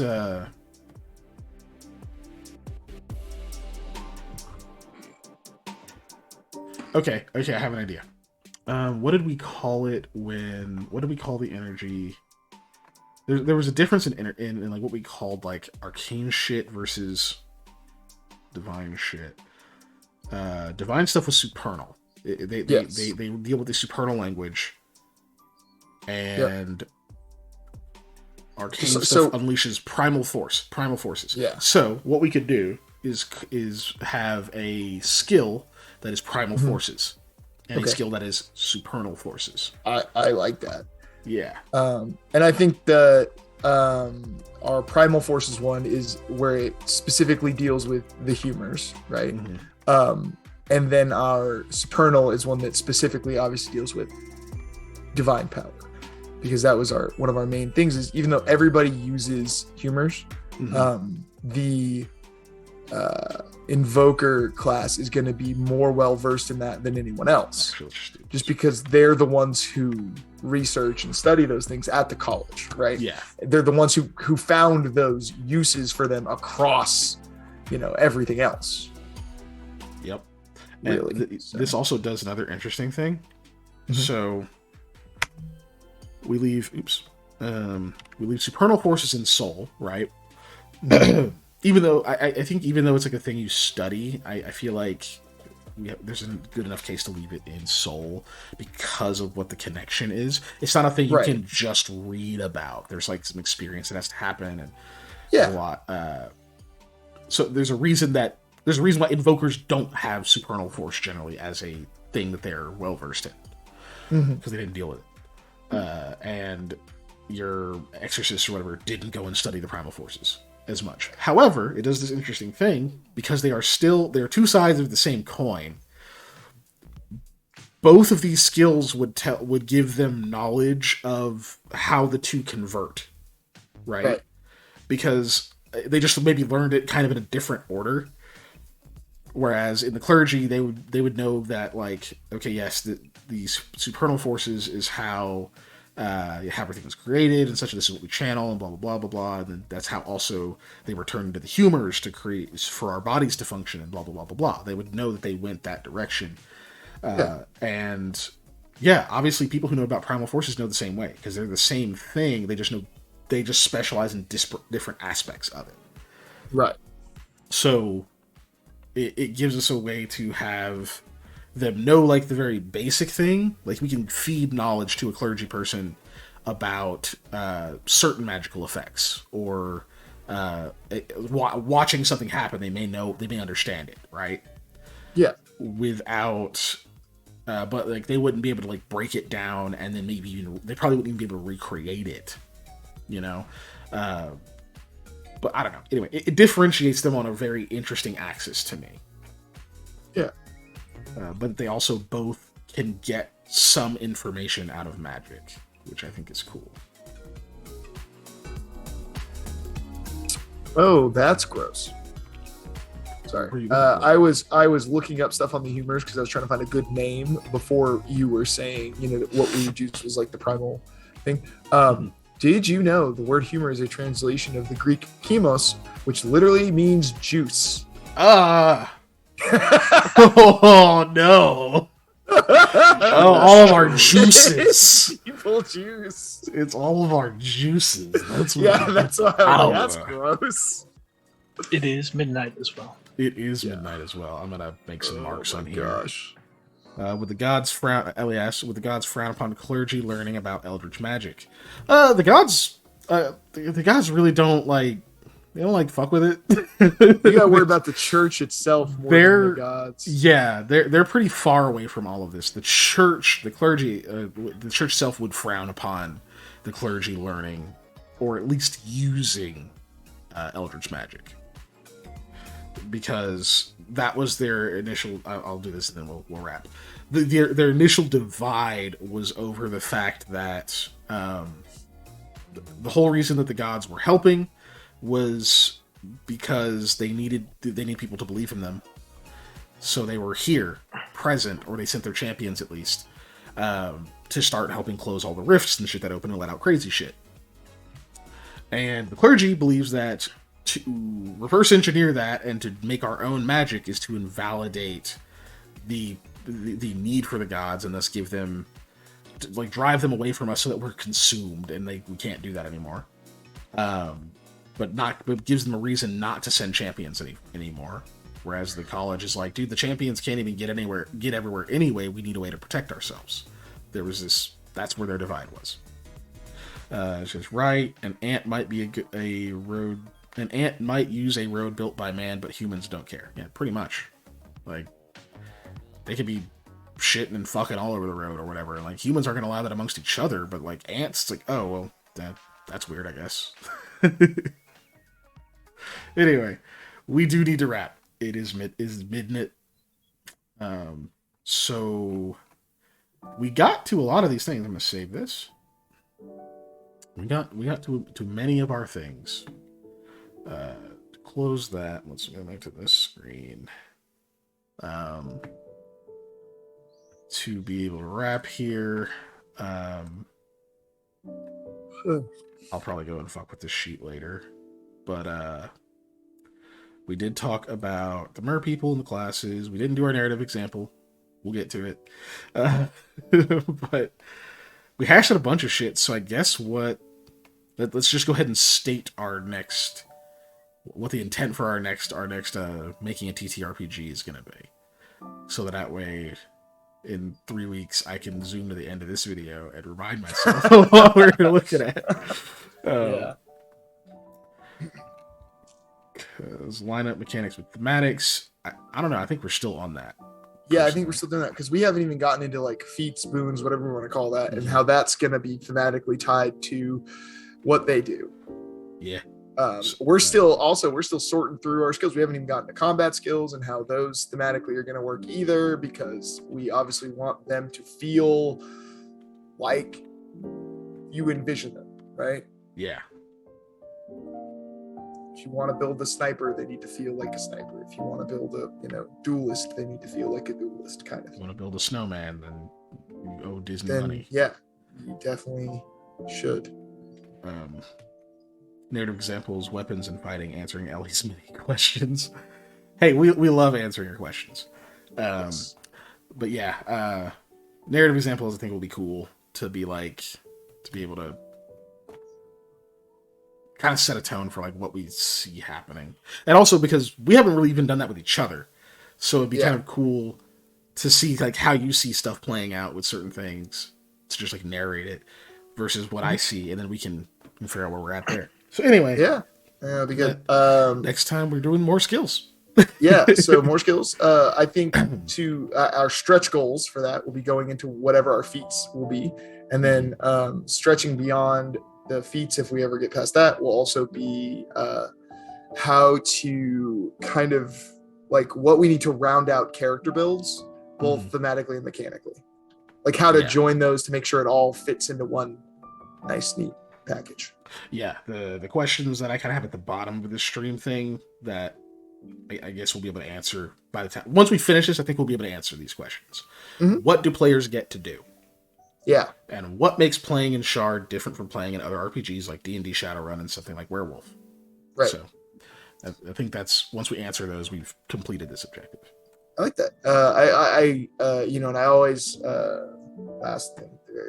I always like meaningful choice, right? Meaningful choice is really important to me.